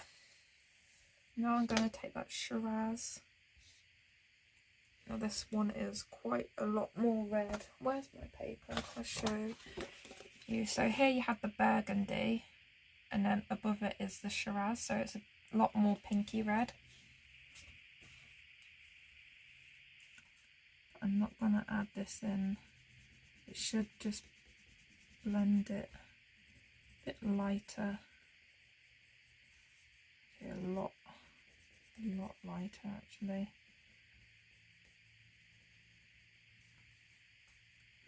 Might get purple and add a bit of purple in. Because I found I did a colour palette challenge on the PDF that I was just talking about. It was a Lana Green page. I already posted it on Instagram. And because the colour palette had colours in I wouldn't normally use for certain things, and I needed to make other colours, I had to experiment to make these other colours, and like I used every single colour on that colour palette in the skin, and it had a blue, it had like this olivey yellowy colour, and yeah, I had to press really lightly and add these colours into each other, on top of each other, creating different shades and stuff. And yeah, for different things it gave me different colours. Like I'd add a bit more blue in and it would create the purple into a different colour, like a bluey purple. And then you'd have, like for the hair I did blonde hair, but I didn't actually have a true yellow. I had the olivey goldy colour, but that looked like a bad dye job on its own, so I had to add some of the orange, some of the purple, some of this, some of that. I think it was a 7 colour palette. But yeah, on the palette it looked like a sunset, but it didn't have a true yellow on it. So yeah, I thought, what colour hair can I do? I had created a brown for, because it's the page that has her drinking hot chocolate. and I created a brown mixed in a pinky red, the purple, the orange and the black. Yeah, the black, and yeah, it created a nice brown. But the thought of having to create a lot of that colour, like for the skin or for hair, that would have taken ages. It took me forever just to do the little cup of hot chocolate that was noticeable. So yeah, but yeah, that was a fun challenge. That was. I do like this colour cube. It is challenging me to do things that I never knew that I could do.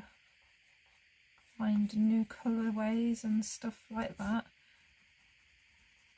Whereas now, on this picture, I'm just picking the colours that look like the colours I want to use. But I'm thinking a bit of purple in this hair would take it away from being too pink.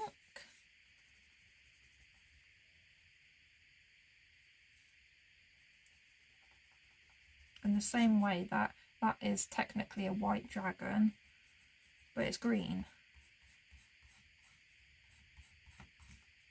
That's my thought anyway, so I might get a purple out in a minute. See how it looks.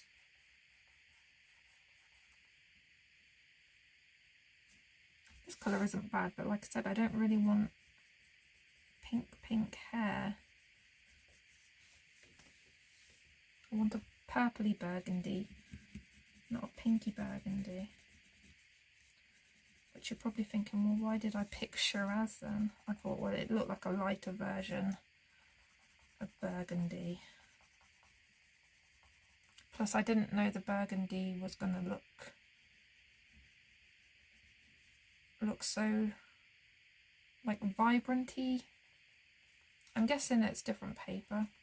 My colour chart is done on the Nina cardstock, and I find that different paper, your colours look different because the paper's a different shade of white, or it's not white at all. And yeah.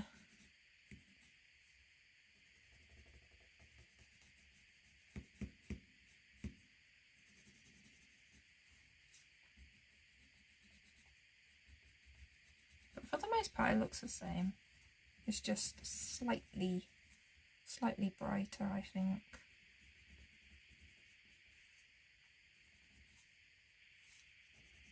Didn't do this bit down here, did I?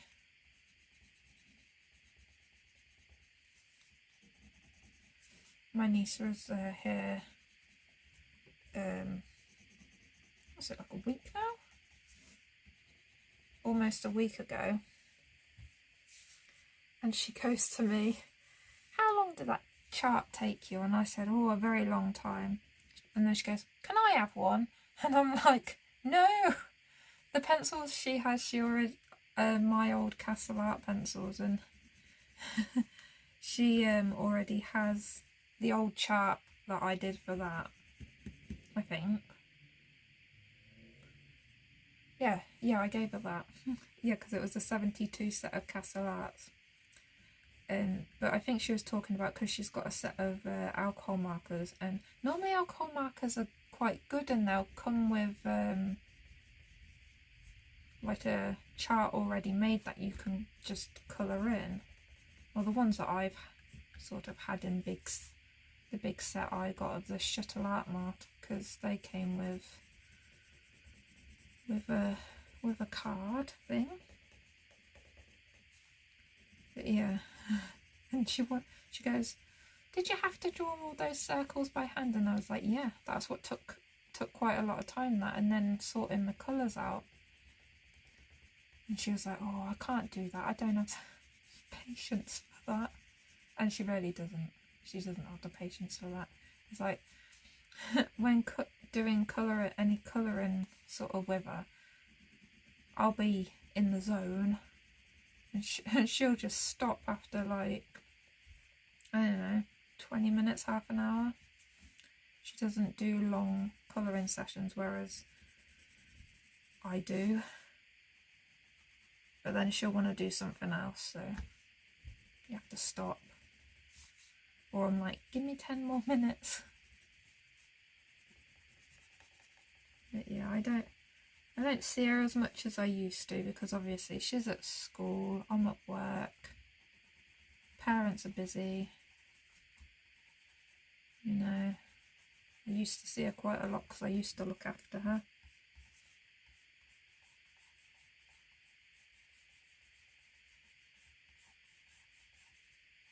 Sort of joining these lines up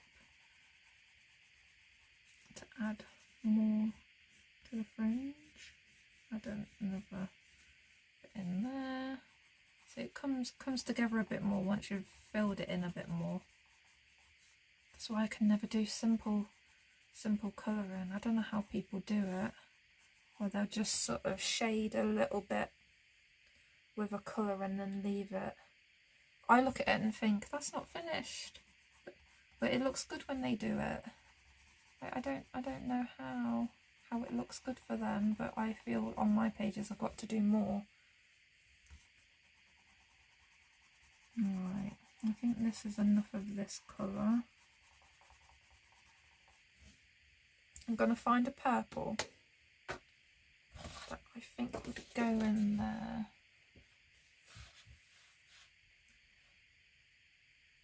Maybe like a grape. I'm trying to think, this is grape, or do I think more of an eggplant, or that? I think that's too much. Or maybe a blue, because the blue with the pink would make it purple anyway. Decisions. I might go for a galaxy blue. I'll see how that goes.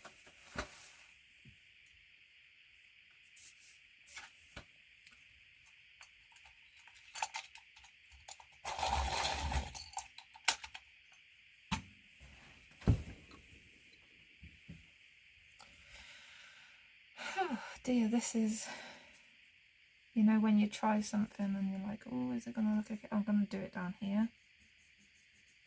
Oh yeah, I like that. Oh, I love it. Let's go for it. So galaxy blue over the top of this. Gonna make it a cooler colour. Oh, I do like that. It's making a really pretty colour.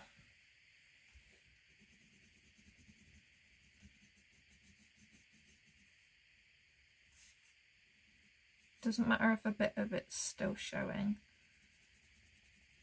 but I'm going to try and get quite a lot of it.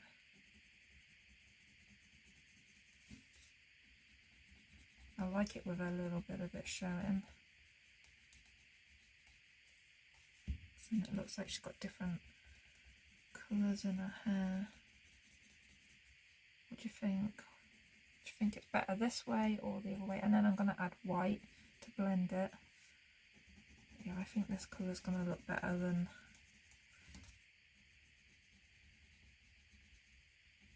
before.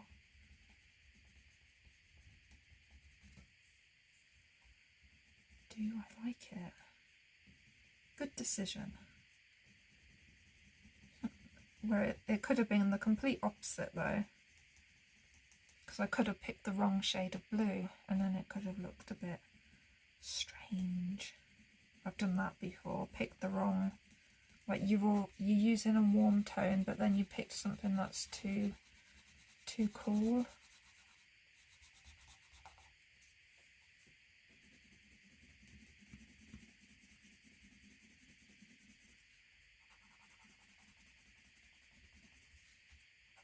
No, this is a good choice. Random choice, but it turned out okay.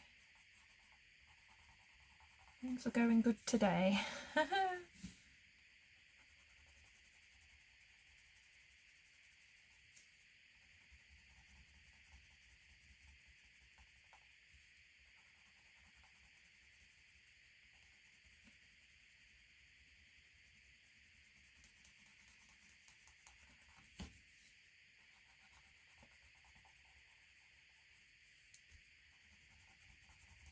I'm sorry if you preferred the other colour, but it is gone.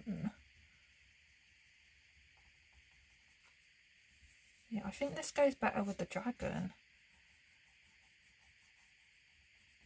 Now what I'm seeing it.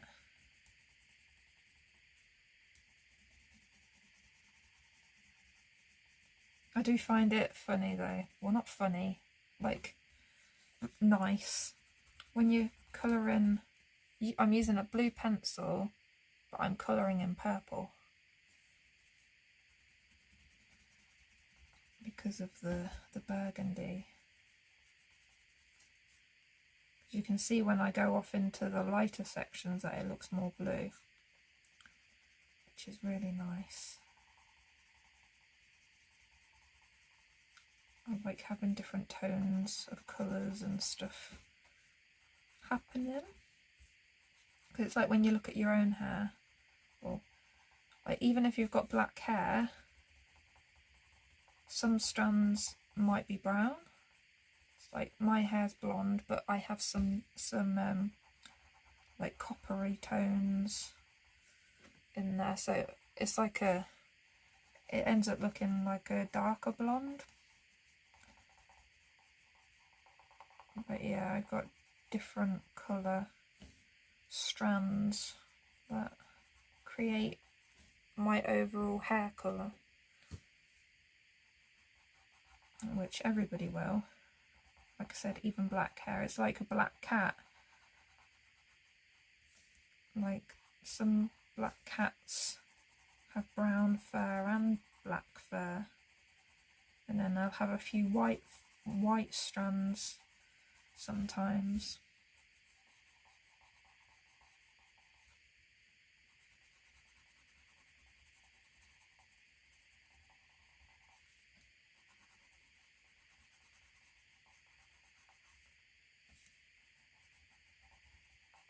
I like this colour.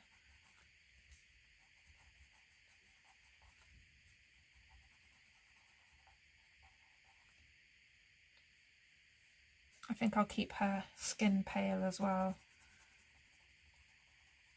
I think it'll look nice with this colour hair. Just keep the hair as a sort of focus on her.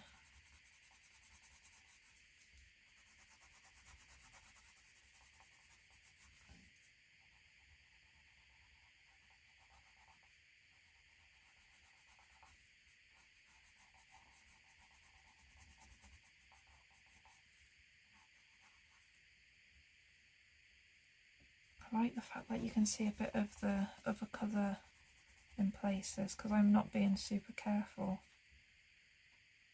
I do. Sorry, I really like it. At least if I forget how to do it, I'll have a video I can look and I can remember how I created a different colour. I'm quite good at normally remembering though. Like if it's something, like I might not remember the exact colours I used, but I remember that I did that sort of thing. I remember that I had a colour that was too bright and I could use a different colour to change it.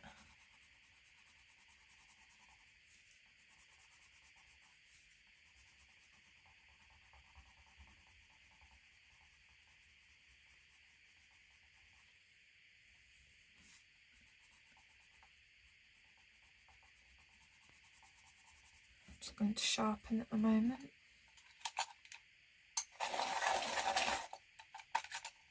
That is definitely going to snap. Press lightly, press lightly.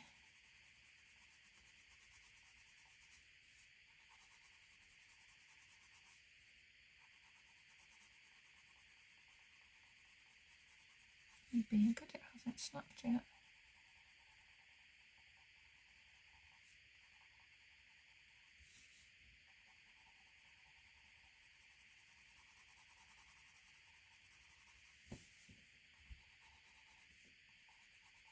I need to press a bit harder in a minute though, so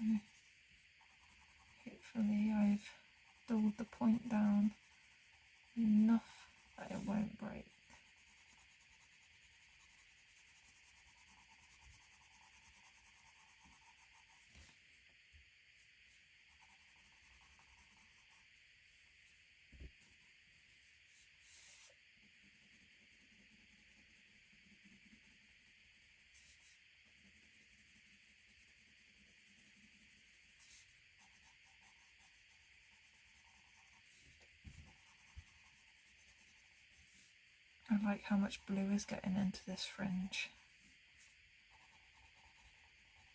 Oops, that went on the skin area, but probably deal with that when I'm colouring the skin.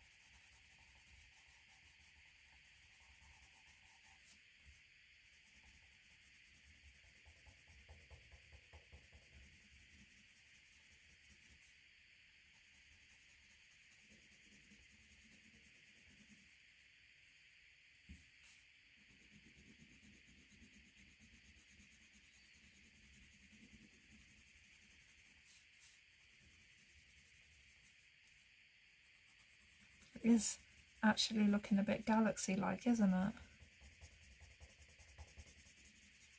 Considering it's called Galaxy Blue and it's creating the sort of galaxy colours in her hair. Not what I was going for, but I'll happily accept.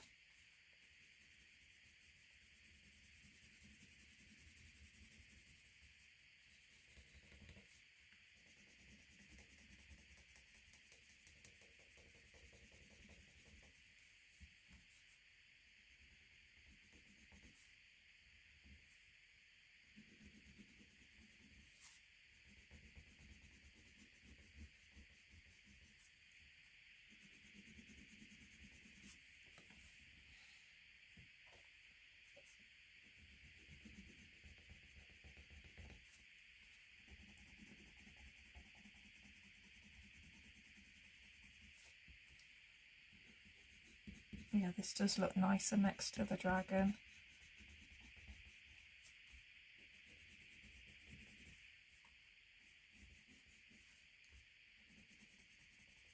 Well, at least I know as well that if I do red hair and I don't like it, I can get the blue out and create purple instead.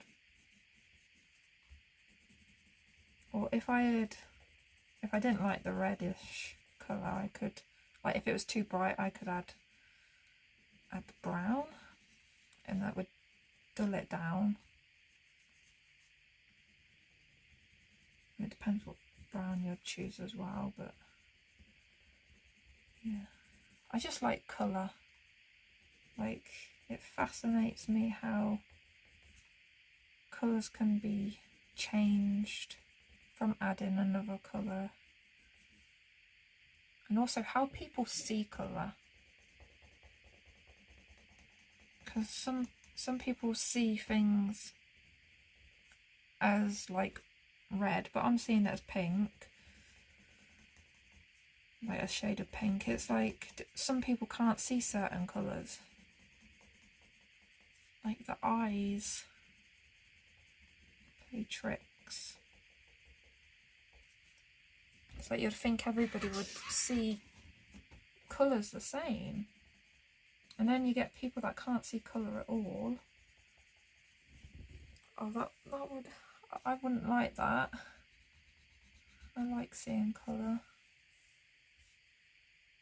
Right, I'm going to take my white now and go over those lighter areas to smooth them out.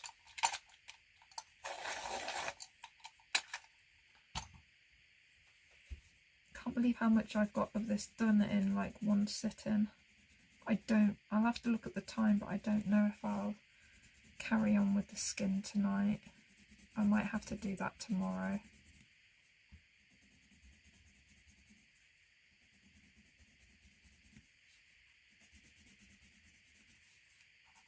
Not sure how long I've even been filming or anything for. I think it was 7 o'clock at night when I started. Like, it might have been 7:05. Because I had my dinner and then I let it go down a bit and then I started filming. Don't know about you, but after I've eaten I have to digest before I plan on doing anything. I didn't eat that much to like feel like super full or anything, but I've always been like that. I love this hair. I'm sorry, I love it. I've said it like a million times, but I do. I'm really happy.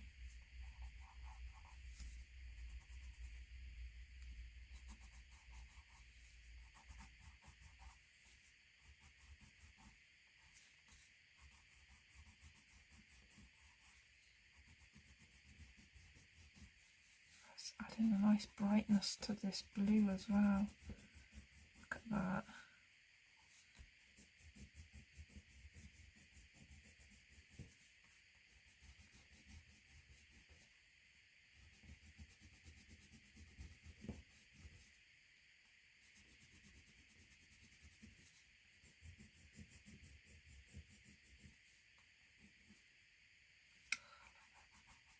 Go over those darker red bits a minute there.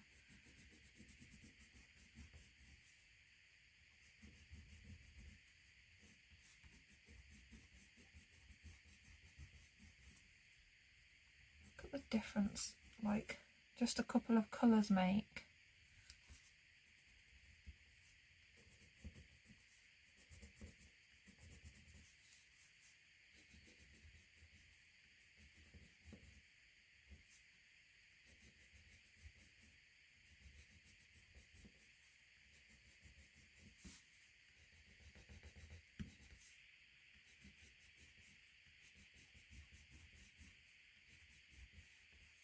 Do those bits? I don't think I did.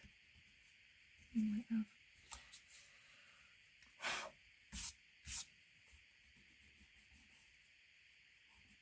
And that is her hair, I think, done. Wow.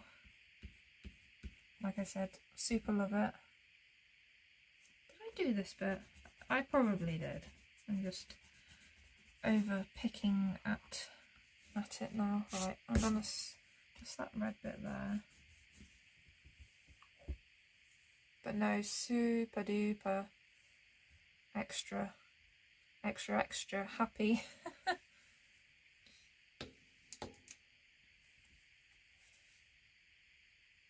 So let me just have a look at the time.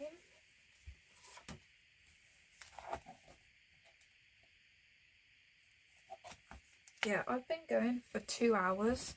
I did take that break in between that you wouldn't have seen. But yeah, 2 hours. I think it's time for a break. It won't take too long to do the skin and the horns. But yeah, I think that's it for tonight. So see you in a mo.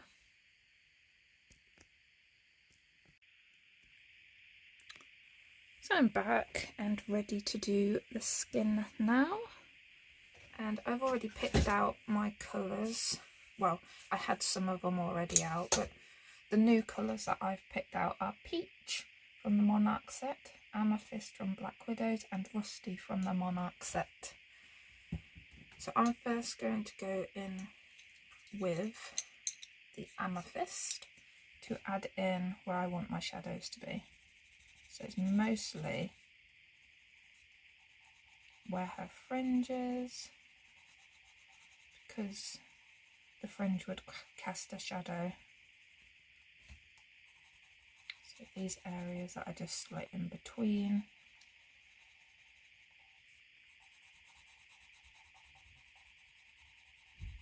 Above her eyes there. I like to draw in the noses a bit more. Although this one has actually got quite a good nose outline already. But I like to connect. So the eyebrows here, and this is here, so like point A, point B, and I sort of just do a curve. So it, yeah, I don't know, that's how I add the noses.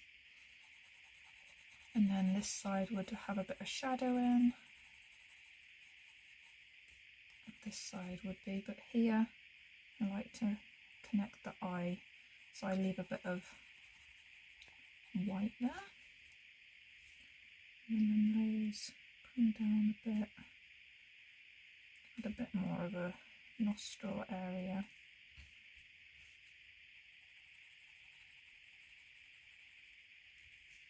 Now the mouth, she's like got a sort of half puckered sort of face. Underneath the lips I always do a bit of shadowing.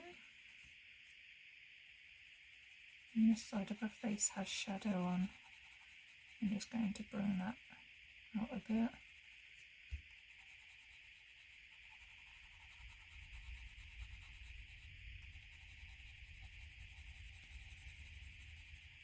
Now I don't want her skin to be super dark, so that's enough on that side of the face. Do her neck. And then I like to add a bit of shadow on this jawline.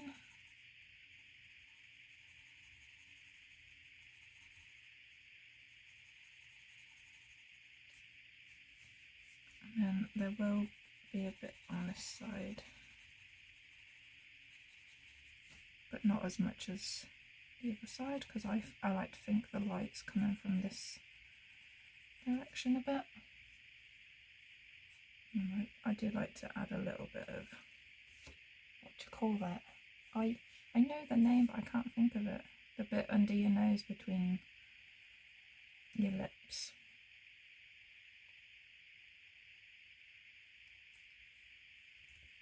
And now the hand here, I'm just going to go over where the shadow's already been put in.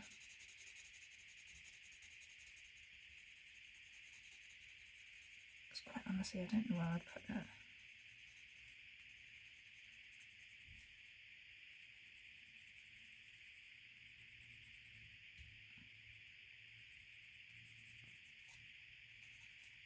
And then like a bit here maybe. I don't know, we'll just go with that for now. I'm recording, yes. Now I'm going to take the Rusty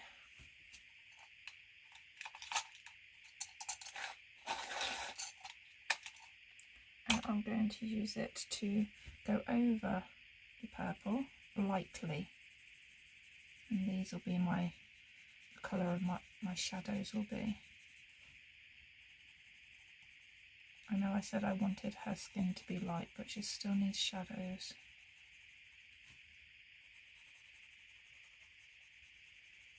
And that's why I'm only using this lightly.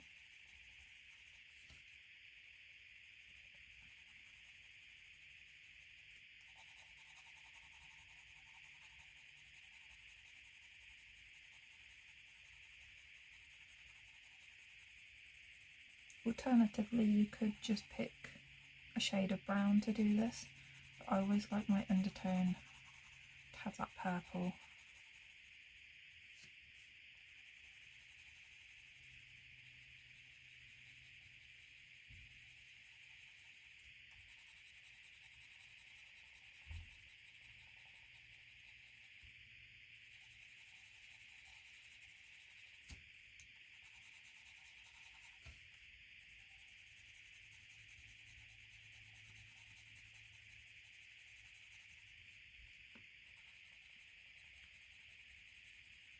So it's now Sunday. Why do weekends always go faster? There should be a law against that. Just add another day. Monday, Tuesday, Wednesday, Thursday, Friday, Saturday, Sunday, free day. Monday, Tuesday, Wednesday. Just make sure you go over all the purple bits, because you don't actually want that purple showing unless you're adding a purple highlight to your skin, which I'm not, so that disappears. The eyes are quite wide apart on this one.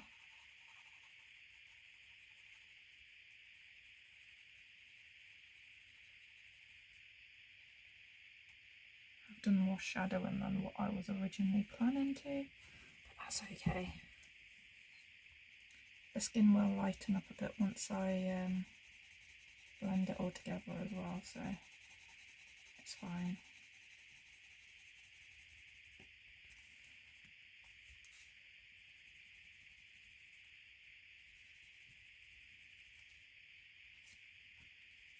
It does have a bit of foil in it over, so I'll just have to ignore that.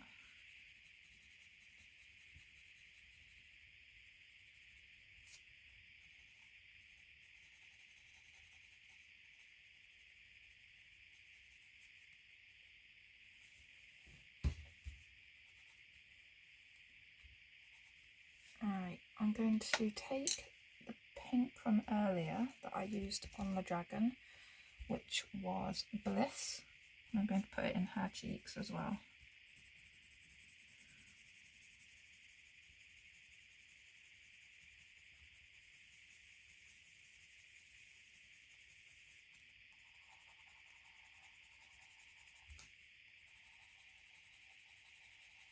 Again, I am only going lightly and just building it up and out.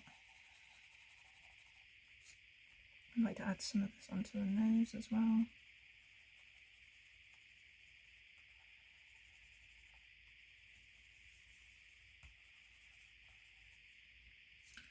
Above the eyes, I'll blend that dark tones.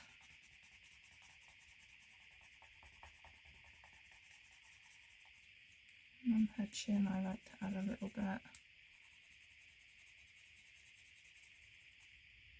as well as I'm going to use this as a base layer for her lips.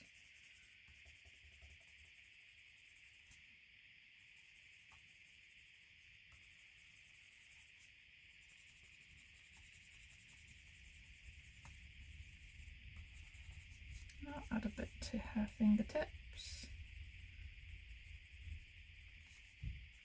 maybe a little bit in here. I don't know about anybody else, but my hands do have like pink undertones.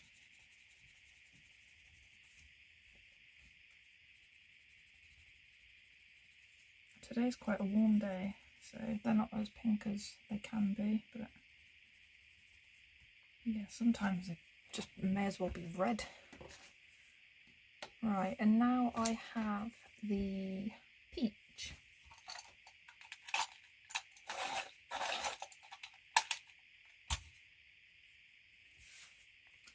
So now I'm just going to go in over what I've just done. It will just blend it together whilst adding a bit of a yellow tone. And again, bringing it out a bit.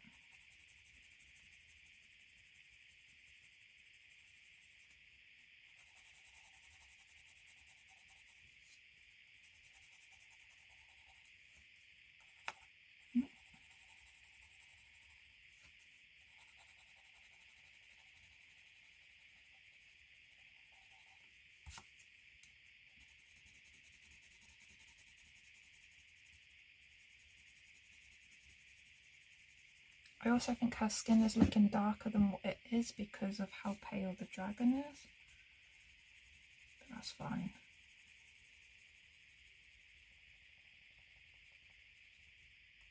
Put on the nose.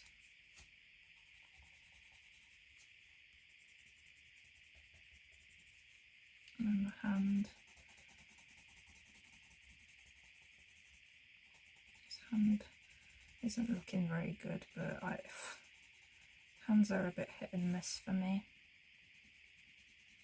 Sometimes I'm like, ooh, yay, that turned out great, even though I still don't know what I'm doing.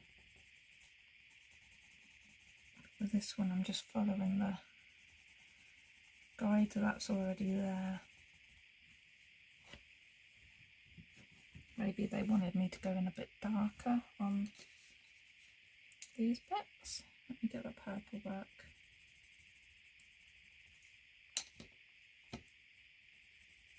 See if that helps at all. It's just a bit weird.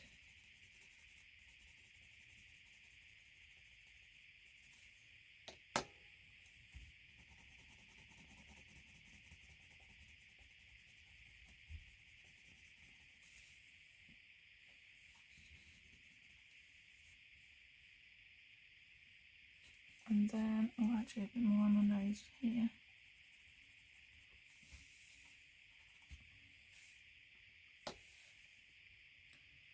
Right, where is it? This white. I'll just give that a bit of a sharpen, not too pointy though. And then I'm going to just go over the whole thing with a white, just to blend it all together.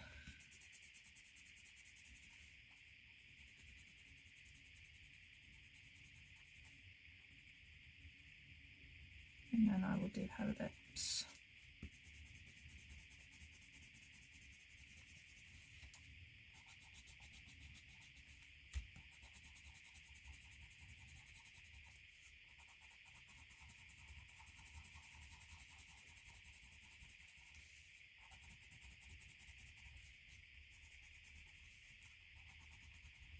It's suddenly gone dull outside. I may need to adjust my lighting.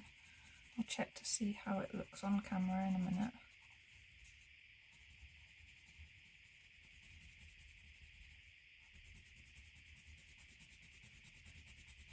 But knowing me, I'll adjust it and then it'll get brighter outside again.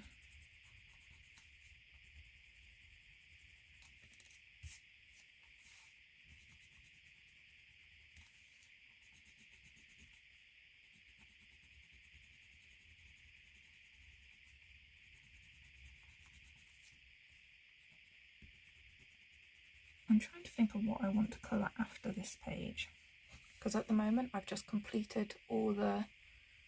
I had a couple of pages already started. I do have other whips, but they're not things I want to work on at this present day. So I may have to start something new.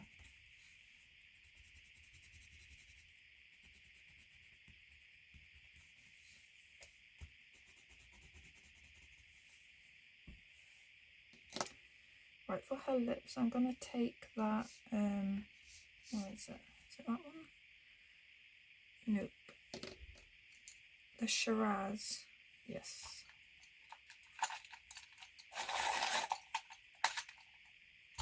Take the Shiraz that we used earlier and sort of add a bit of that in where the shadows already have been placed. I'm not pressing down hard though.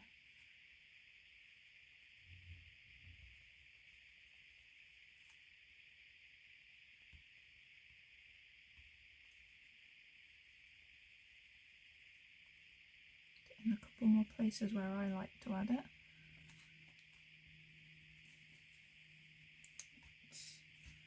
And then I'm going to get that pink bliss that we used in the cheeks.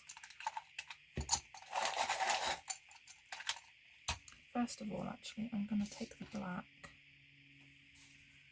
and just do her nostril as well, add a bit, so you can see where her nose is, very lightly.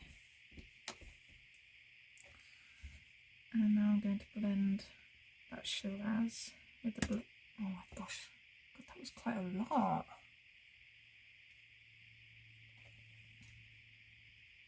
I need to learn better how much pressure to put on these.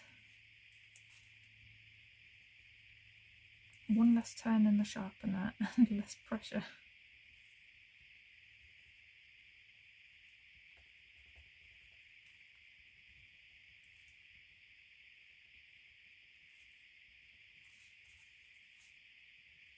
So now that I've blended those two together, I'm just going to take that amethyst and go on those darkest shadow bits again.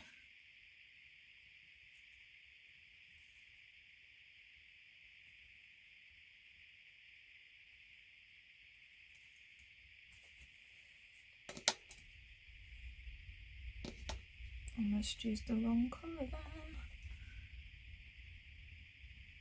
Just to, now that I'm confident about where my shadows are, I'll deepen a couple of them up.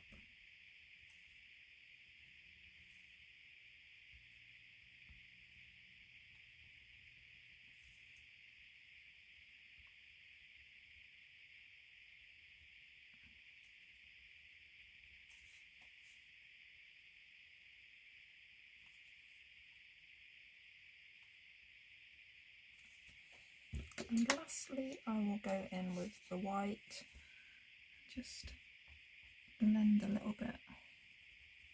Not too much though, I don't want to destroy what I've just worked for. Right.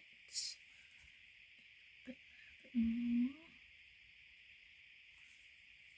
And I like those lips now. So now I've got the eyes and the horns left. Ah yes, I was going to look at the lighting. Oh no, you're seeing it okay.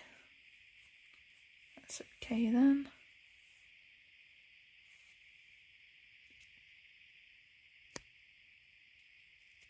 Yep. Alright, so I know what I'm doing with the horns, so I'm going to do those first.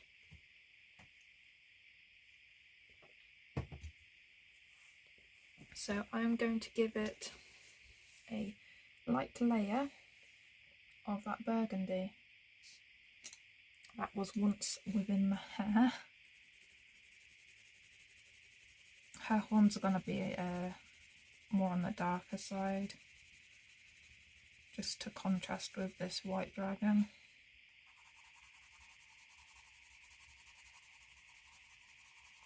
And I put a bit of this in because it helps it coexist with the hair. So then I'm going to take that rusty colour that I put into her skin a moment ago and just go over these shadows and sort of blend them out a bit. And then I'll go in with the black. Probably could have gone in with the black first and then done this part, but I like to build things up. Make sure I've got things in where I want them before I go in with darkest colour. Yeah, the shadows are already put in for these horns, so it's fairly simple. Just treat it as a grayscale.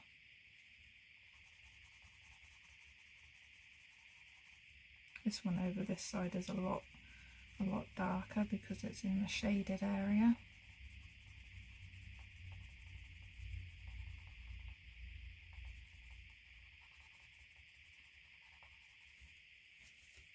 So now for my black, which once again is the Black Widow black. I think the other black's called Midnight. I did mention it earlier, but earlier in the video is the day before. That was Saturday. And then once again just blending it out, but leaving some of that rusty colour behind and visible.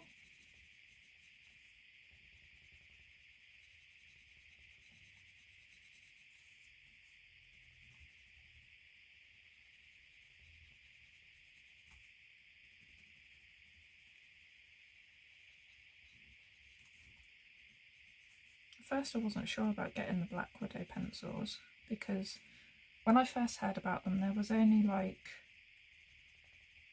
what was it, like Black Widow, Scorpion, Cobra. Anyway, it was all except for the Monarch and the, what's the other one? Dragon. And I thought, oh, that's a lot of sets. Once they brought out the Dragon and the Monarch, I thought, God, that's a lot of separate sets. That actually ends up costing quite a lot. So I started off with the Dragon set and the Cobra set.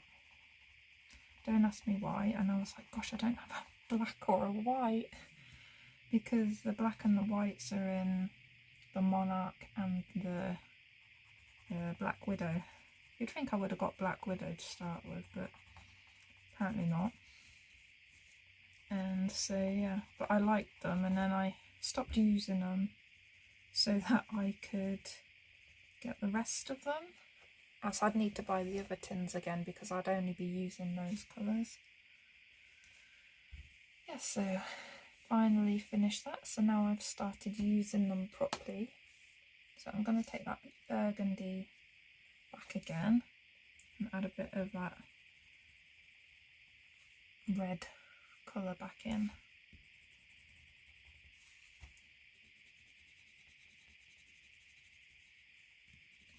I just want sort of hints of that colour in. I'm not going to go over the whole thing.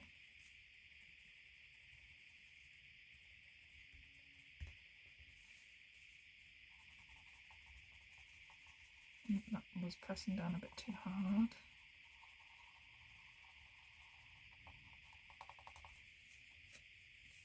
And then I'm going to take, what was that colour? Yeah, this brown fog. So I've got all my colours that I've used on this page just to the side of me, because sometimes I like to use the same shade just to complement the rest of the image.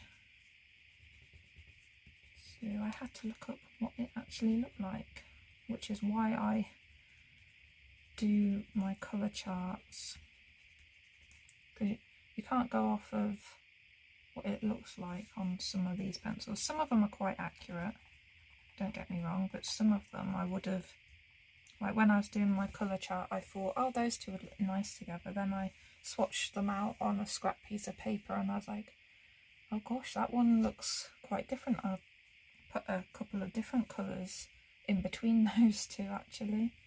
So that is her horns done. Now for her eyes, I kind of have a habit of whatever colour the animal's eye is, I try to put it on the person as well. I don't know if I've done that in this book with the other page. Yeah, like I have to bring it across. Like with this page, he gets a golden eye, she gets a golden eye. Make sure that's lined up again. Now that I've moved it, that should do.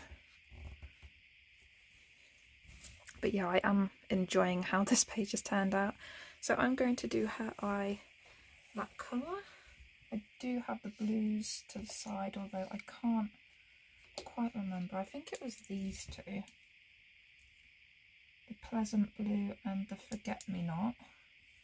And then I think I added a little bit of a green in, which I think was this iceberg, but I will see. So first I will go over with the Pleasant Blue all over and just hope for the best. I suppose as long as it's blue it's fine, but I do like the tone of that blue.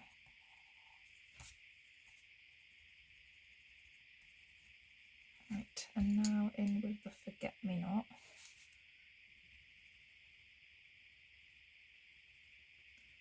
Said it before, but some of these names are really pretty. And then you get something like, what was it? I remember reading one like Toxic Green and I saw like Green Slime, like they're really like gross sounding but really fitting.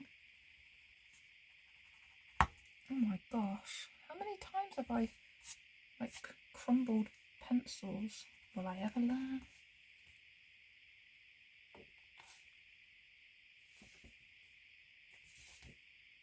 Trying to see if there's any others.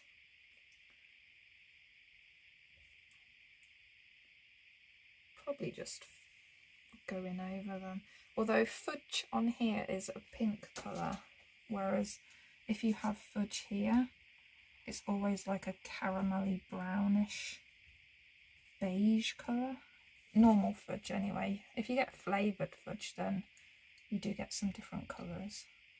Right, let's try a bit of this, this iceberg in here.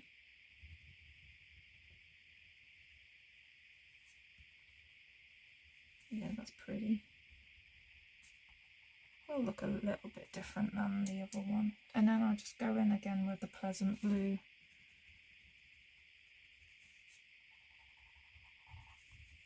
Now I need the black. Over her pupil area. I like to add black to some of the upper part to cast the shadow. And the eyelashes, I will sharpen my pencil for the eyelashes though. I'm keeping it pretty flat at the minute. And then I just add a little bit of black to the white of the eye. I didn't add any white of the eye that side.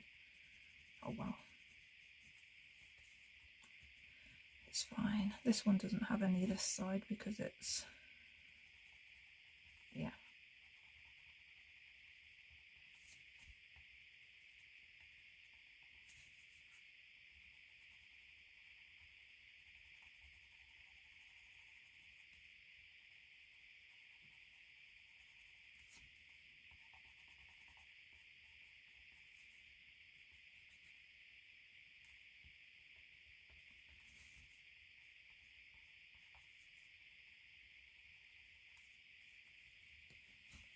Right, just sharpen that up a bit.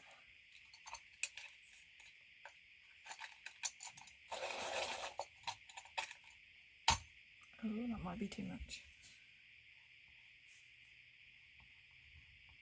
Oh, yeah, I knew that was going to happen.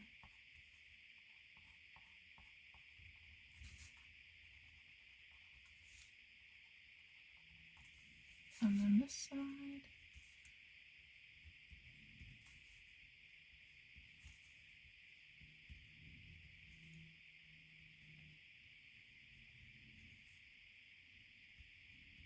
Oh my gosh. Maybe I should use polychromos for stuff like this in the future. Because you have to sort of flick quite hard sometimes. I'm just going to go over the eyebrows with black as well.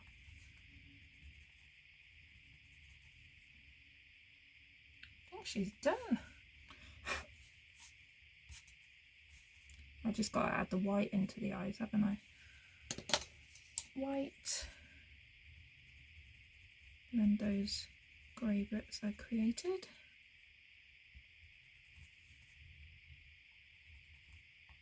Take that off of the lid. Go into the blue.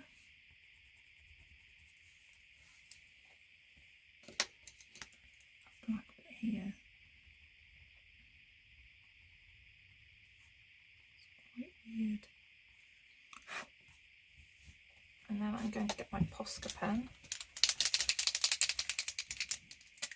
Just add these white bits back in a bit whiter.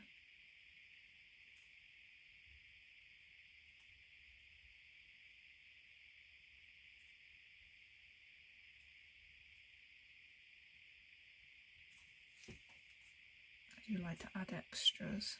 If you've seen any of my pictures that have eyes in.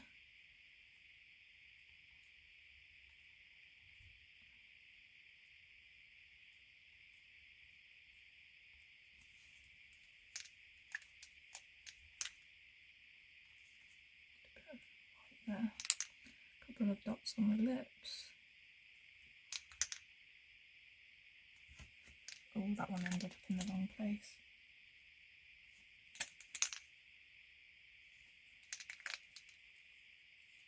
Yeah, I think she is done. I think they're done. So let me remove that. Oh my gosh, my tummy's rumbling. Bring it out slightly. Hopefully I can do this well. And oh, I need to remove the tape.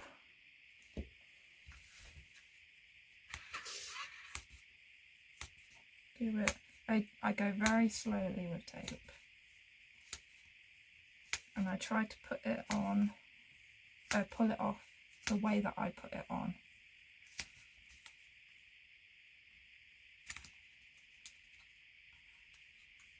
Whatever you do, do not heat up tape. It can actually make it stickier.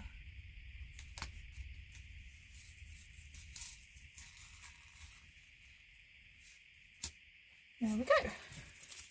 All done. Nice clean peel. So there we go. I love the shine on the background, I really do. So that has been me colouring in Camilla de Erico's Pop Manga dragons and other magically mythical creatures. That is a little bit of a tongue twister. And yeah, really super duper happy with that. I love the dragon, it's so cute, and I love her hair. Like, mistakes can turn out into something great if you work at them, but don't overwork them. So yeah, I will see you in the next video. Take care. Goodbye.